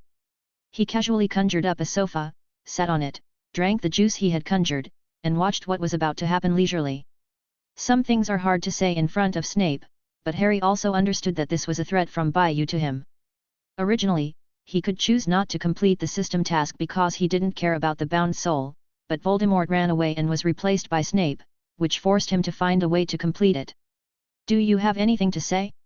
Stupid troll, how do you want to treat your old professor by causing this? Although Snape was in an unfavorable environment, he was unwilling to lose to Harry, the son of his former enemy, and sprayed venom at Harry mercilessly. Harry repeated the same argument that Harry had just told Snape. Snape was skeptical, but he knew in his heart that only the most unreasonable thing was most likely to be the truth. He wanted to save Harry, the child who lost his parents because of his fault, the child of the person he loved most. Under his nose, Harry suffered so many hardships, and was coerced and bribed. Now he seemed to understand why Harry's magic riots every year when he was 9 years old came from. No wonder he and Dumbledore checked all the forces in the wizarding world at that time, but never found any clues. No wonder Harry made so many weird moves, no wonder he became so mature and transparent at a young age, and so eager for power. But he was in danger now, and there was a guy sitting next to him whose identity and attitude were unknown and whose background was unknown. Snape secretly clenched his fists. Harry noticed it carefully. She walked over, took hold of the professor's robe, and opened his clenched hands inside. The professor looked at him tenderly, and Harry wiped his eyes. What was this? Tenderness? As if sensing something, Bayou said, Dumbledore is looking for Snape outside. If you don't find a solution quickly, you will be exposed. Harry felt embarrassed, and even more resentful and helpless. Bayou had to clean up the mess he had made. Chapter 54. Disguise. What if I don't do it? Harry was a little unconvinced. Why was he always being led by the nose? It's up to you. Bayou didn't care. What consequences will the disappearance of a professor bring? As for whether he will suspect you, no one can say for sure. Harry wanted to refute, asking what this had to do with him, but Harry next to him pulled his sleeve, signaling him to calm down and not let his momentary sense of loyalty get the better of him and do something irrational. Harry calmed down, patted Harry's hand, and told her to rest assured. Snape quietly floated to the side, watching the scene in front of him, and understood what kind of relationship there was between the three of them. It was obvious that Harry was being controlled and had to do something against his will. Snape lowered his head, his black eyes staring at the ground quietly, wondering what he was thinking about. Bayou has been keeping an eye on this person. He watches from the sidelines with a cold eye, but has his own thoughts in mind. Professor, thank you for your help. Harry walked up to Snape and asked him for a hair. Snape said nothing, but frowned and his robe floated slightly. Just looking at this figure, Harry felt an indescribable sense of security in his heart. Harry took the hair from Snape's hand and left. Seeing that there was no one around, he turned into a remote place and set up several spells around him to prevent some little wizards from suddenly breaking in.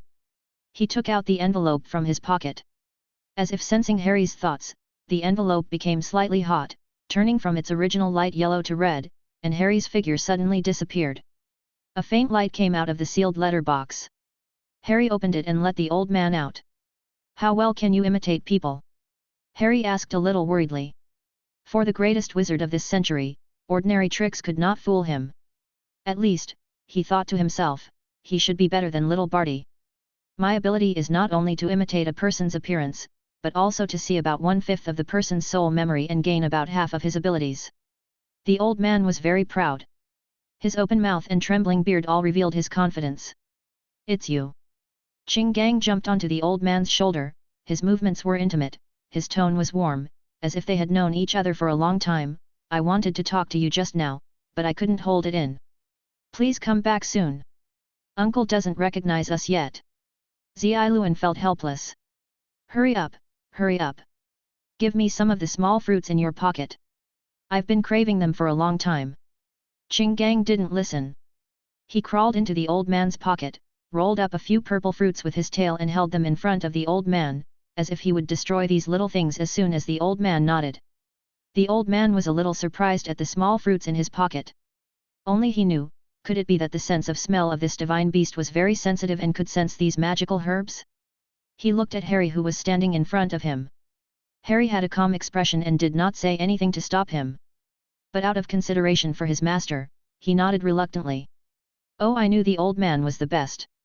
This episode made Harry start to rethink the person in front of him. He originally had a distrustful attitude, and his approach now was only a last resort. But if what these two little snakes said was true, then this old man who suddenly appeared and was implicated by them was also his future capable subordinate. Thinking of this, Harry's attitude became a little more friendly, and the old man also felt it. He looked at the little snake in his hand that was eating the fruit, and his eyes became softer. If he liked it, he would prepare a few more for him. Here you go. Harry handed a strand of black hair to the old man. Pretend to be Snape and face Dumbledore's inspection. Can you do it? The old man nodded. Harry believed in his ability. There was some hesitation in his eyes. He didn't know whether he should ask him why he suddenly made such a scene at Hogwarts. After hesitating for a moment, he waved his hand and let him go first. Oh, I'm so hungry, Harry rubbed his belly. So many things happened in the past few days that he didn't even have a good meal. Madame Pomfrey rubbed her aching neck, glanced at the empty infirmary, and felt a little annoyed for a moment. Why did Harry run out without listening to her? After lunch, Hermione was about to go to the library to study with her thick textbooks. Suddenly, a little girl ran up to her, her face full of panic, trembling all over, and she seemed a little mentally abnormal. Hermione took a few quick steps, trying to stop her and ask her if she needed help. The little girl came closer. It was Pansy. Thinking about what she had done before, Hermione hesitated, but her enthusiasm still prevailed. Before Hermione could speak, Pansy hit her shoulder hard and ran away quickly. Ouch! Hermione felt her arm was about to be bruised. The thick stack of books fell on her body. Tears of rationality suddenly welled up in the corners of her eyes. She felt a little angry in her heart. She was so ungrateful. Even if she had difficulties in the future, she would pretend not to see it. Two figures walking together appeared in the distance. The short one ran over quickly when he saw Hermione falling in front of him. Hermione looked at the hand that suddenly stretched out in front of her, and looked up to see the familiar face. For a moment, her emotions were a little out of control, and tears flowed out of her eyes uncontrollably. The grievance suddenly erupted like a gusher. She pulled Ron's arm and stood up. Cedric came over and bent down to help Hermione pick up the book, put it on her arm, and asked softly, "Are you okay?" Hermione looked at the handsome boy in front of her, her cheeks slightly reddened. She was both shy and angry. She was shy for showing such an expression in front of a stranger, and angry that the man just trampled on her kindness. "It's okay," Hermione replied softly, holding her book and running away quickly. Ron looked at Hermione, who ignored him and gritted his teeth, feeling a little helpless. Pansy was in a trance at this time. She felt that she had been running for a long time. It seemed that this weird place would never end and she would never find her own little dragon. She saw a tall and thin figure in front of her, wearing a black, well-tailored suit and with blonde hair, running over with a look of surprise on his face. Here, the old man just managed to transform himself into Snape before Dumbledore and sat on the chair. In order to disguise himself better, he picked up a few piles of homework on the table and stuffed a red ink pen into his left little finger. In Snape's memory, he seemed to have acted in this way. He pinched the papers with his hands, and then the 4 words at the top attracted his attention, Harry Potter. The old man was secretly delighted. He had to give a high score to show his loyalty to his master. The old man readily typed an O and swung the pen quickly, making a rustling sound on the rough paper. Dumbledore pushed the door open at this time. He looked at Snape, who was sitting on the chair with a faint smile, and his whole body was covered with goosebumps. Chapter 55. Passing the test. Sensing the headmaster's entry, Snape, here the old man is referred to as Snape, suppressed the smile on his lips and, imitating the memories he had acquired, became a pool of stagnant water. "What are you doing here?" Snape said with an impatient expression. "I'm preparing Harry's medicine." He pointed to a bubbling dry pot in front of him. Snape felt somewhat suspicious and uneasy. Wasn't it a little impolite to speak like that? Should he be a little more respectful? As the memory he had obtained was not complete, he could only act out a few fragments of it. However, he also played Dumbledore, and the two sides' memories confirm each other, so there shouldn't be any big mistakes. Snape relaxed, put down the red pen in his hand, and unconsciously opened a drawer. He pulled it, but it didn't move. This was a bit awkward. He stole a glance at Dumbledore in front of him and saw that the kind old man was watching his hands curiously. He was a little nervous for a moment. In order to divert his attention, he pretended that he pulled the wrong door and pulled a cabinet below. Fortunately, he was able to pull it. He took out a few sheets of paper and put them on the table. Dumbledore was relieved when he saw that Snape still had the energy to be sarcastic.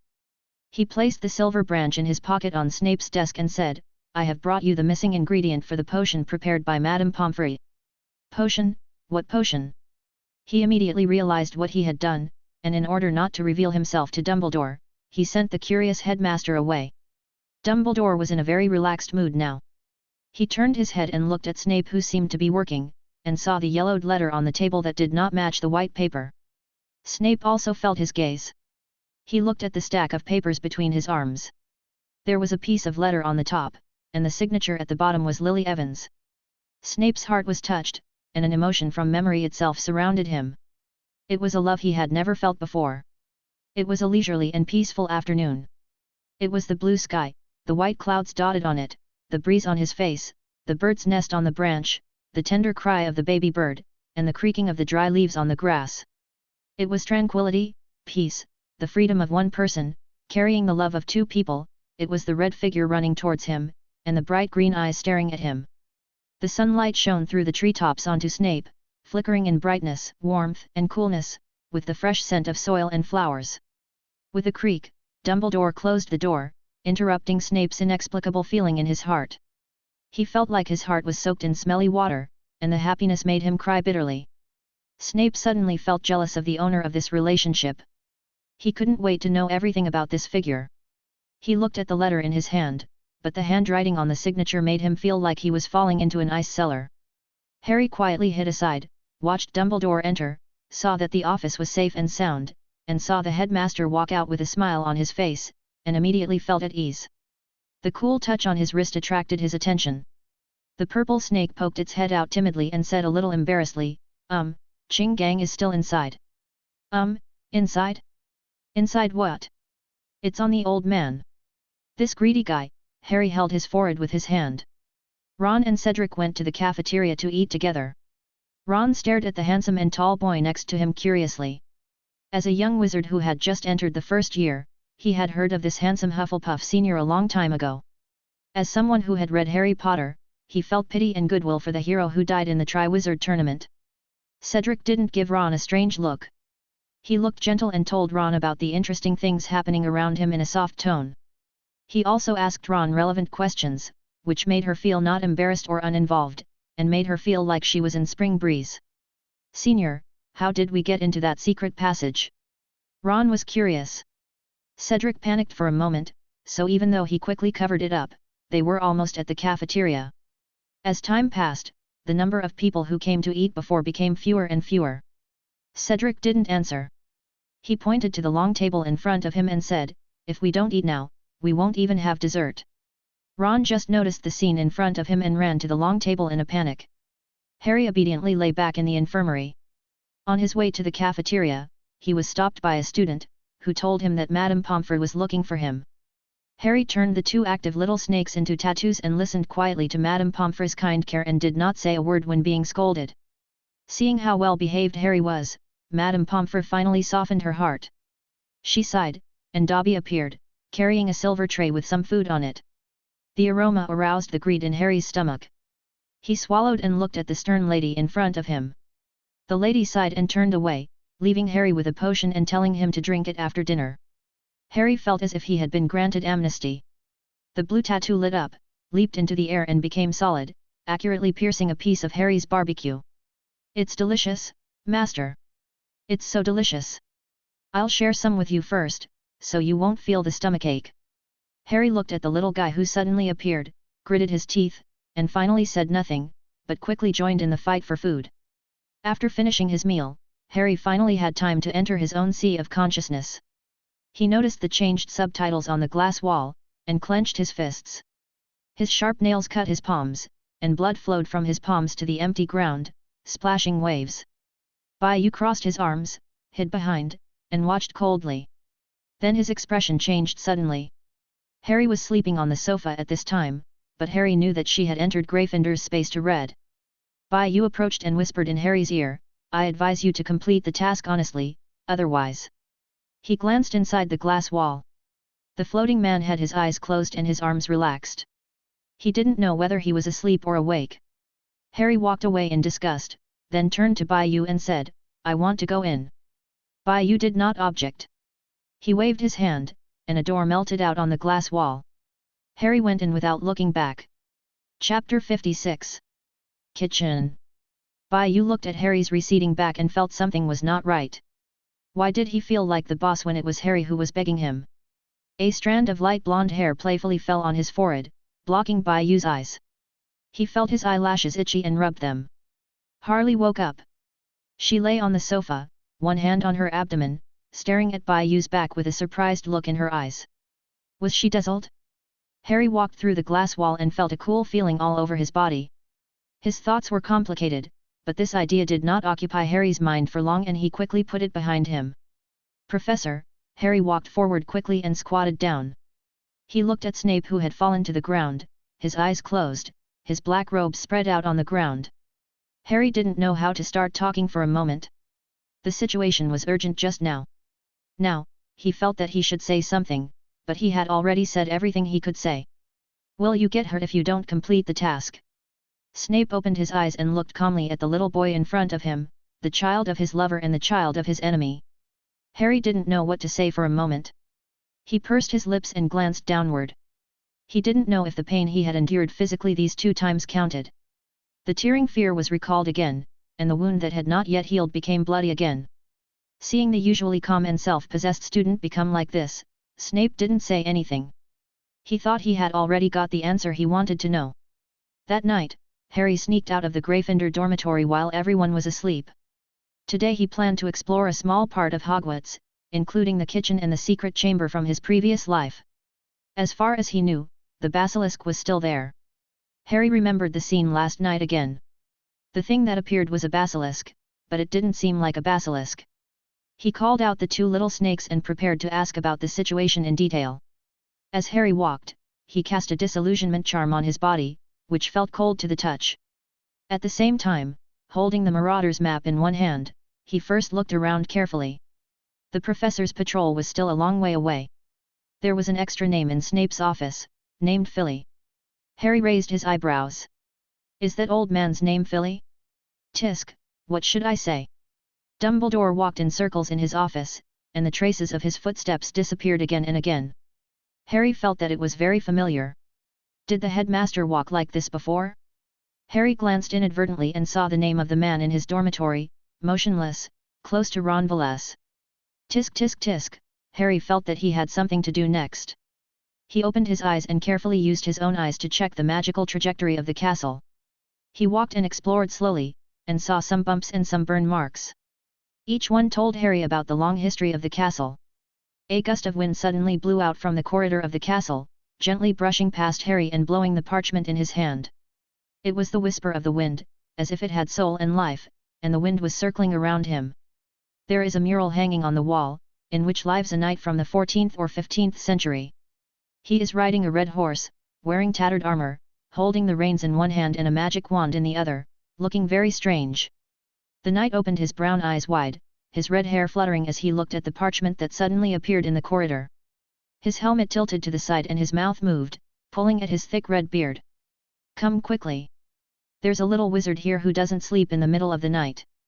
The knight shouted, with a smug look in his eyes and his mouth wide open, revealing his yellowed teeth. The horse below seemed to feel the master's happy mood, raised its front hooves, kicked upwards, and made a sound. The noise here soon woke up the nearby portraits, and the corridor suddenly became lively. Harry put the parchment into his pocket, gave up the idea of calling the snake out, and hurried away from the area. Filch, who came over, looked at the noisy portraits in the corridor and shouted, "Quiet!" No one paid any attention to him. The portraits were talking about each other. Some even jumped into the portrait of the man, touched his horse curiously, and asked him what had just happened. A kind lady told Filch that it was the man riding a horse hanging on the right side of the corridor who started shouting first. Filch walked up to the portrait, bent down slightly in a flattering manner, and asked carefully, "Excuse me, did you see the little wizard wandering at night just now?" The man riding on a tall horse, with a look of contempt, turned around and rode his horse into the distance, into the endless mountains. Filch lowered his head and clenched his fists. Mrs. Norris rubbed her little head against Filch's ankle. The gentle touch in the morning eased the anger in his heart. He sighed helplessly, limped away holding his kitten, and the dark light in the distance drowned his figure. Without the parties involved, the discussion of the matter gradually weakened until it disappeared, and the corridor gradually became quiet. Harry ran away and diligently used his own eyes to observe the operation of the magic in the castle. At first he couldn't look directly at them, but after absorbing some people's souls and entering Gryffindor's space, his eyes underwent miraculous changes. Or perhaps it could be said that he had a deeper understanding of the nature of magic. He looked at the floating words and felt that they looked familiar. Where had he seen them before? Harry passed through the barrels and continued down the hallway, where he saw a painting of a fruit bowl. He gently tickled a pear in the painting, and the silly laughter filled the entire quiet space. Harry picked up the parchment map and looked around. He found the kitchen, which was only separated from him by a wall. There were very few names in it. Dobby was moving slowly, and the rest were unfamiliar. Soon, the pair turned into a green doorknob. Harry pushed the door open and was immediately surrounded by a group of enthusiastic little wizards. "Excuse me, sir, what would you like to eat? The Savior, the great Savior is here." They became even more enthusiastic, and there were even faint sobbing sounds. Despite what he had experienced, Harry was still a little uncomfortable with this. Soon Dobby squeezed from the back to the front and stood in front of Harry. He first called out "Honey" softly, then turned his back to him, turned around, and said to the group of elves, "This is Dobby's master." Harry felt his cheeks flushed, and the feeling of shame quickly spread throughout his body. He said to Dobby, "I'm a little hungry.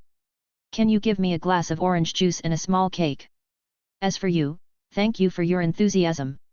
Harry stood in front of Dobby, and his tall figure blocked Dobby behind him, fearing that it would be overwhelmed by the group of elves. When the elves heard this, they became a little disappointed and gradually dispersed.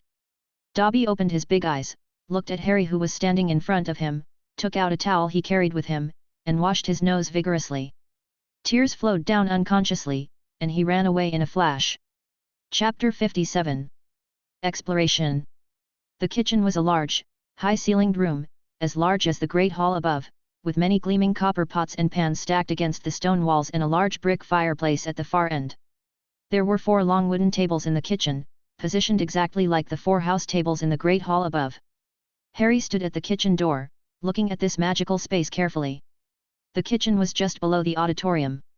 There was a rectangular dining table further away, which should be prepared for the professors. Harry carefully avoided the elf that hit his abdomen and came to the 4 long tabletops. He looked at the patterns on them carefully and touched them with his hands. What kind of magic was this? If the body traveling through space was apparition, then objects traveling through space, Harry became very interested. He wanted to figure out this principle, and then... This is Hufflepuff's masterpiece.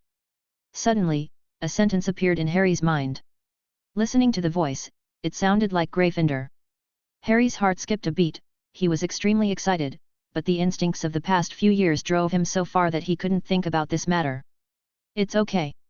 The powerful voice sounded again, as if it could see Harry's worries clearly. "I found a way to communicate with you without you noticing. And your inner thoughts will selectively appear in the two spaces. That is to say, whoever is talking to you will see what you are thinking." Harry was filled with ecstasy. Dobby brought the food to him. The lifting of the long-standing taboo made Harry feel like dancing. He couldn't wait to find someone to share his happiness. Seeing the elf in front of him, Harry found it extremely cute, and he suddenly hugged Dobby into his arms. Although this feeling was a bit strange, Harry held it tightly, his mouth grinning from ear to ear. This joy seemed to be transmitted to Dobby, and Dobby's eyes were filled with tears. "Master is holding Dobby, Master is holding Dobby." As if the degree of surprise was too great, Dobby fainted all of a sudden. Looking at the limp little body in his arms, Harry smiled embarrassedly, feeling a little ashamed, thinking that he was the one who strangled Dobby into this state. Looking at the wizard in front of them, the famous savior in the legend who saved all creatures from danger and also saved their tortured group of house elves, the elves nearby watched all this with jealousy. No wizard had ever treated them like this, no wizard had ever been so close to them. House elves themselves were intelligent creatures, possessing magic that wizards could not touch, and even though they had been enslaved by them for thousands of years, the idea of serving wizards had been deeply rooted in them, ingrained in their flesh and blood. The unequal status that had been formed for a long time was suddenly broken in front of them, and they could feel Harry's feelings for Dobby. This is truly the greatest wizard in the world. Harry gently placed Dobby on the stool, squatted down, called an elf standing next to him, and talked to her on an equal footing. "Can you please take care of him?" This is an equal dialogue, a respect for an intelligent life, which should be a normal thing, but it is particularly valuable in this hierarchical world. Perhaps Harry in his previous life did not realize this, but time gave him depth, and unusual experiences made him think about this issue more deeply. The young elf twitched all over and his nose started running. He was about to faint, but at this time, an older house elf approached with a cane. There is wisdom in his eyes and traces of time hidden in his wrinkles. "We will." The elf carried Dobby down. Harry watched the elf disappear into the crowd and turned his gaze back to the stone slab. In his eyes, this old stone slab exuded an unusual halo, and the wonderful and delicate flow of magic made him involuntarily reach out and touch it. Gryffindor began to explain in detail in his mind, from the material to the carving process, from the original idea to the formed pattern, the storage of magic power to the realization of space transfer. Harry seemed to have opened up a new world, where another way of using magic made his heart surge. It has been 1,000 years since the Four of Gryffindor came along. Some of the inheritance has become scarce due to the passage of time, and because of changes in ideas and concepts, there are different levels of understanding of the same sentence. Coupled with the great changes that have been experienced in the past, the selection of ancient magic and the simplification of modern magic have caused magic to gradually lose its original face. It is like the Renaissance, or it might be better to call it a revival of magic. In the other half of Harry's mind, Harry looked at the empty space in front of him and was silent for a long time. She turned her head and glanced at Caillou who was sleeping not far away, and felt that something had happened again. In the distant Arnia forest, a small snake was wandering among the grass. The tightly packed scales on its abdomen bent the emerald green grass, leaving a trace of corrosion. The forest in the distance gradually opened up and became brighter, and at the same time, the voices of some people's conversations gradually became louder. Among them was a man wearing a brown hat, jeans, marten boots, an expensive belt with several black gems on it, and a black leather vest. He was leaning against a big tree next to him. The man had a calm expression and stared into the distance with boredom. There was a black stone on his waist, with a faint red light flashing in the middle. The little snake gradually approached, raised its head, and there was human-like thinking and ruthlessness in its eyes. It went around the man's back, climbed up the big tree that the man was leaning against, scattered the ants walking on the tree, jumped onto the man's neck, opened its mouth wide, revealing its sharp teeth, and bit him. Ouch! This sudden cry startled the group of people nearby. "What's wrong with you?" Among them, a man in simple clothes approached cautiously with a flattering smile on his face. "It's okay, thank you, please continue with your work." The man leaning against the tree had an unchanged expression, as if the person who had just shouted was not him. Here, Draco looked at Pansy who was lingering around him with some impatience. He originally thought that she was just in love, but now he felt that she was mentally abnormal. Since the past few days, she has been nagging in his ear that the entire Hogwarts is fake and that it is controlled by someone. She is very close to others and is like a mouse seeing a cat when she sees Dumbledore. Yes, Professor Snape is particularly close to her. She keeps shouting that she wants to go home, but her parents beat her back and force her to drop out of Hogwarts and transfer to another school. Draco looked at the nervous pansy, and quietly followed him not far behind, wrapping his face with a black headscarf, like a small bat. He saw Harry holding a book in the corridor not far away, his eyes lit up and he walked over quickly. Harry's sight passed through Draco in front of him and fell on the black figure hiding behind the wall. Chapter 58. Teacher. Harry recalled what Snape had said to him. Recently, Pansy from Slytherin kept getting close to him and often said some inexplicable things to him.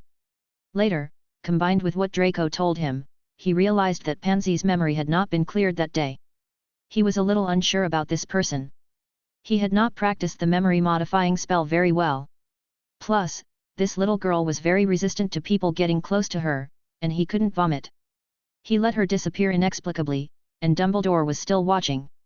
He was a little unsure, so he told this to Harry, and Harry got double confirmation from Draco. Now he could only be thankful that Pansy didn't trust anyone in the school because of what happened that day, so she didn't tell anyone. It seemed that he had to find a way to solve this problem. Harry held the book, patted Draco on the shoulder, and motioned Draco to follow him. Some little witches in the corridor saw the interaction between the two people, whispering to each other, but when they saw the two people approaching, they quickly fell silent. What are they doing? Draco was a little confused, and Harry didn't understand either.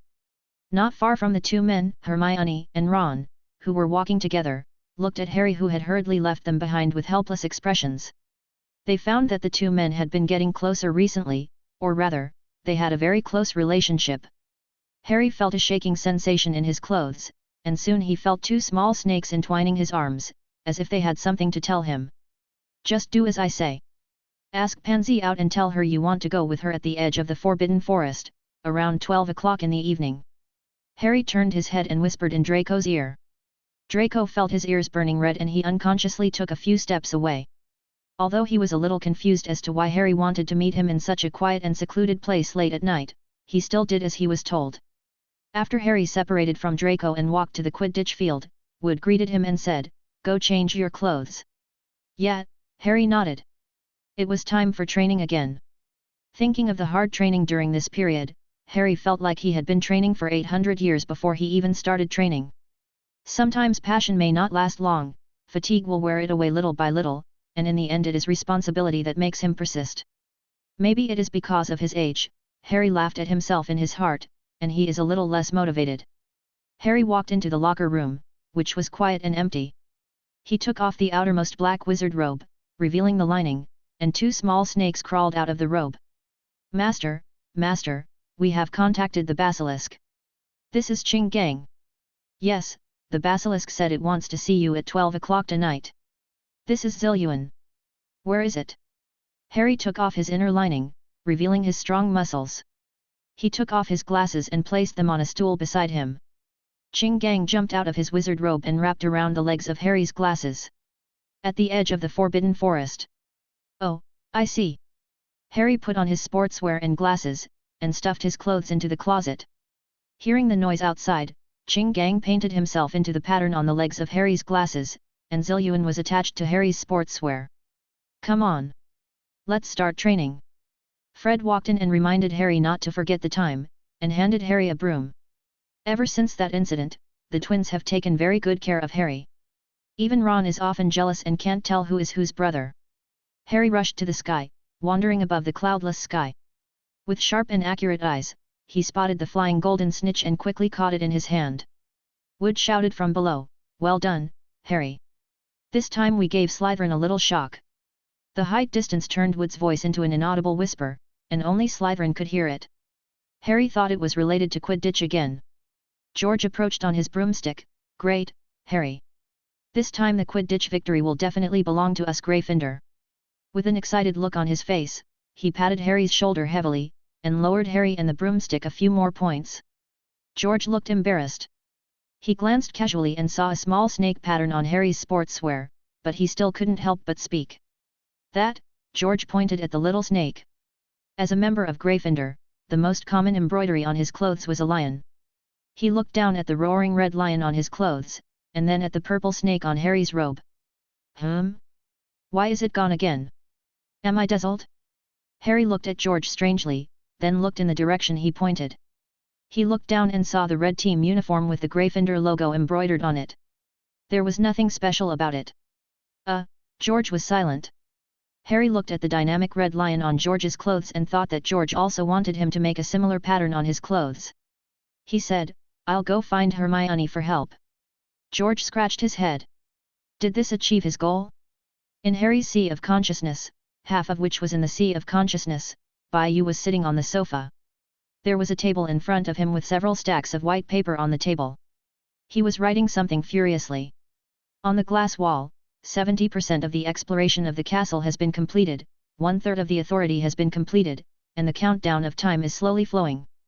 Inside the glass wall, Harry was talking to Snape.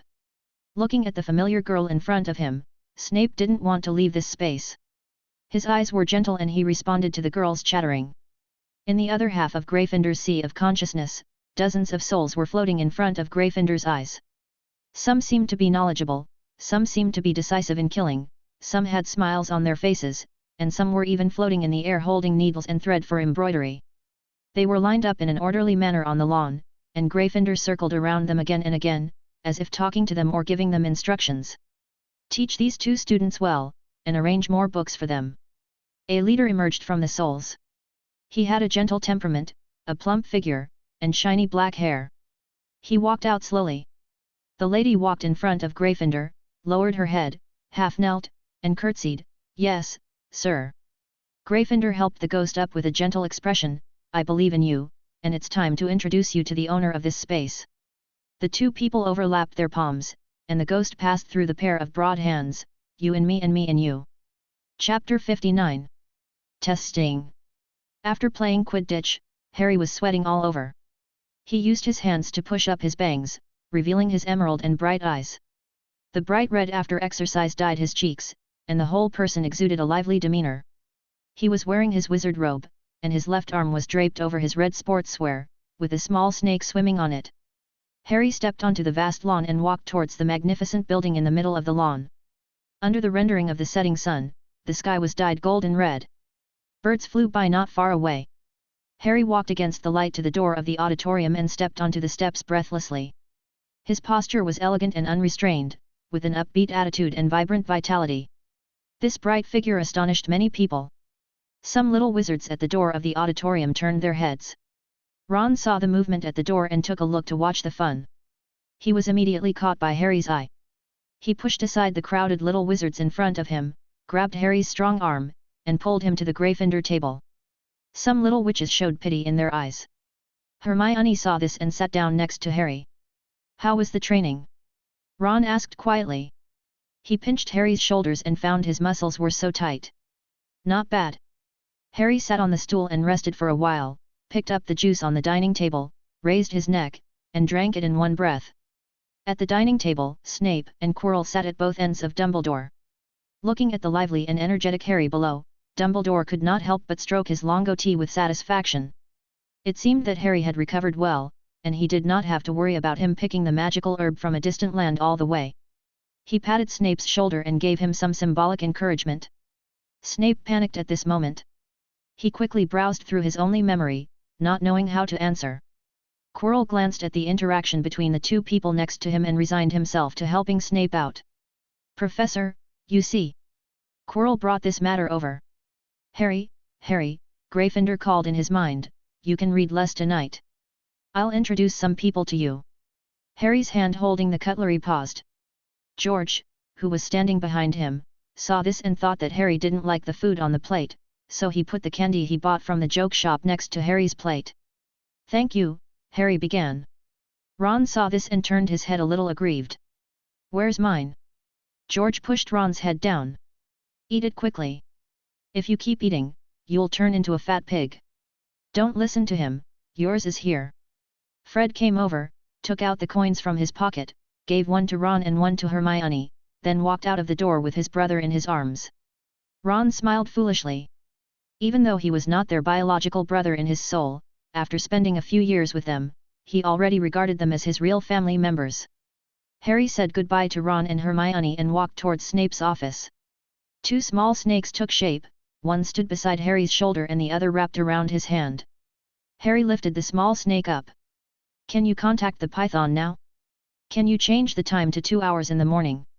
Harry gently stroked the snake's scales with his other hand, and the snake stretched out its body comfortably and spread on Harry's hand. "Yeah, sure," Zillion replied, and in the blink of an eye it turned into a tattoo. Ching Gang was not to be outdone and immediately disappeared. "What are you doing here, Harry?" A man wearing a loose black wizard robe and with a pair of thin lips under a standard groove nose walked out from the shadows, frowning and staring at Harry in front of him. "Why don't you go to my office and deal with the materials? Today's confinement starts at 8 o'clock and lasts until 10 o'clock at night." After saying this, Snape walked over and winked at Harry gently in a corner where no one else could see. Harry got goosebumps all over his body, and Harley in his head was laughing. She asked Bayou to move the screen that could display the outside world into the glass wall, and ran in quickly to share this scene with the real old professor inside. Snape was originally sitting peacefully on the ground, looking at everything around him curiously. Although he had no expression on his face, Harry could still feel the sense of relaxation from him.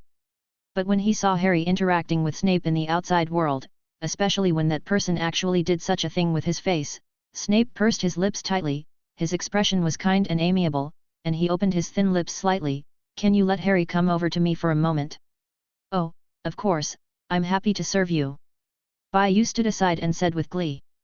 Harry followed Snape and always felt a chill on his back. He couldn't see what was going on in his mind. Others could see everything about him, but he was completely unaware of it. Snape felt a sudden gust of wind blowing behind him. He turned around hurriedly, and Harry's limp body fell into his arms. Snape looked around and saw that there was no one around, so he quickly picked him up and put him back on the sofa in his office. Harry just felt his head suddenly dizzy, and the scenery around him changed. He was already inside the glass wall and standing in front of Professor Snape. He stared at the big screen with horror and smiled at his old professor.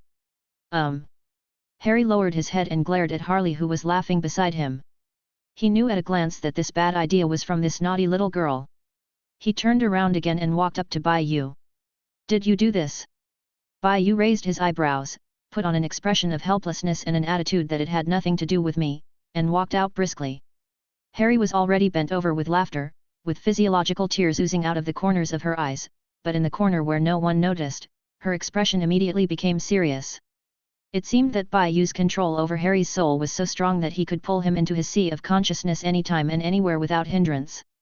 Snape, who was standing next to her, did not have the look of wanting to settle the score as before. He stared at Bayou's back. Although he did not communicate with Harry, he knew that this little girl who was so smart that she was almost a demon would not do such a nonsensical thing for no reason. When he saw Harry's innocent expression, he hit him hard on the head with his hand out of frustration. He has a simple mind but strong limbs. Thinking is probably something he will learn in the second half of his life. Bayou, who was walking far away, waved his hand and sealed the glass wall with a hole in it, driving away the surrounding fog to wrap himself up, making sure that the three people inside could not be seen clearly. He bent down and spat a mouthful of blood on the ground. Then he wiped the corner of his mouth fiercely with his sleeve. His eyes were fierce. This group of people were really difficult to deal with. They kept testing him day after day. Chapter 60, Aben. "What time is it?" Harry stayed in his own sea of consciousness for a while, sat up on the sofa, and asked Snape who was correcting homework next to him. "Around 9 o'clock. The voice came from the man who didn't even raise his head.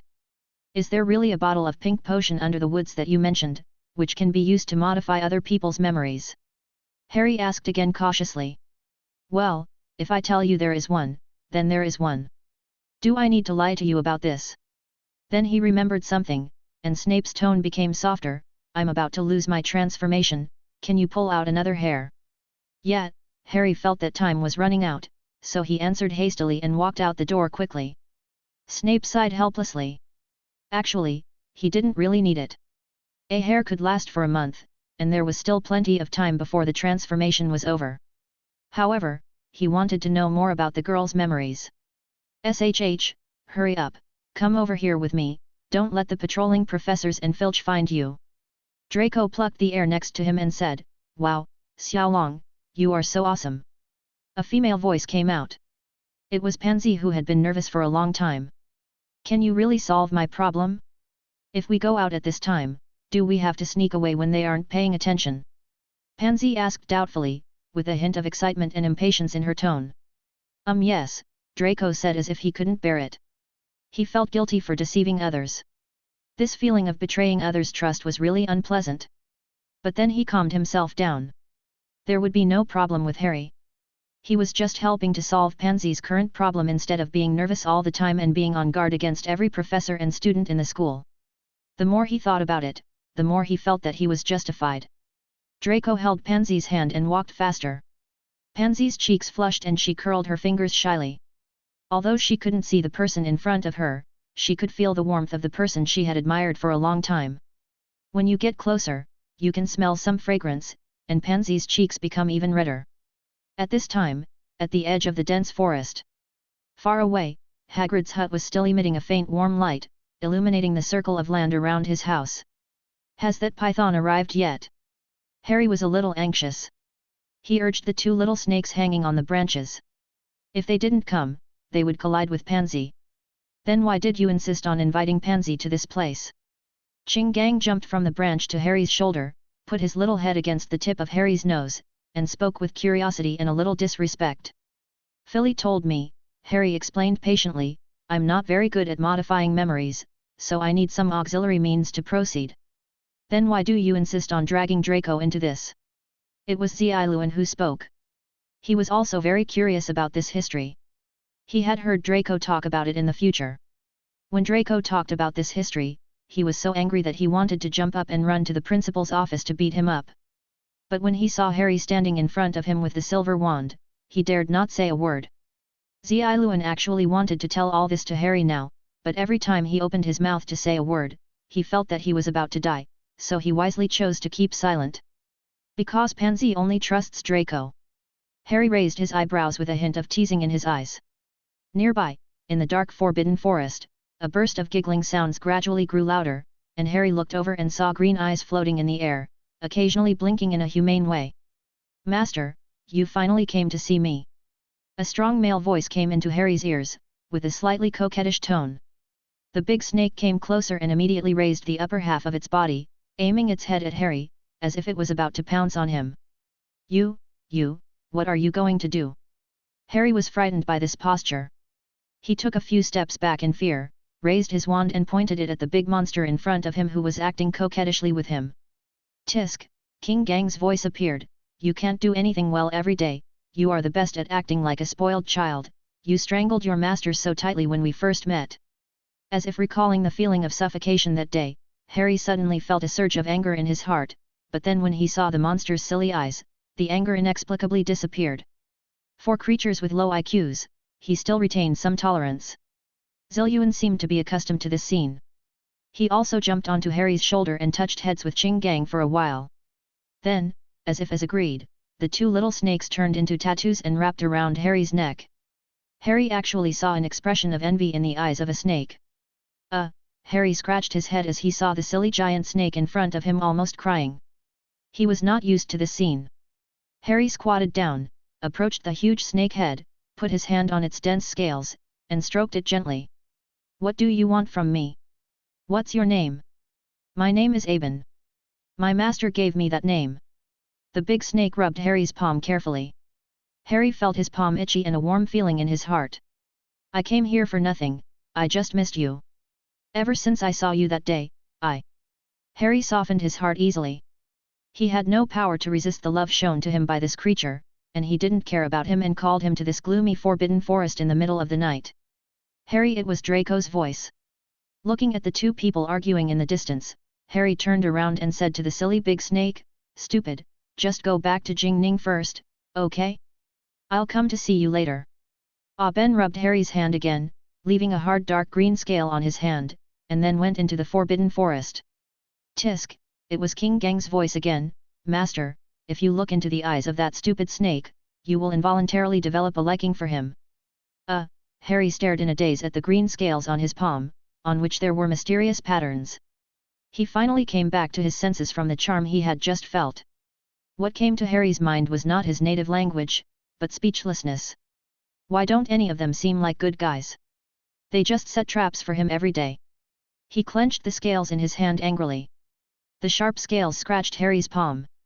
The bright red blood seeped into the scales. A green light flashed, and the big snake that had just escaped shrank into the shape of a small loach and appeared on the scales. Oh! I knew it! A Ben's voice changed from its original strong voice to a shrill duck voice. Ha ha ha, I knew it! This time even the steady Ziluan laughed.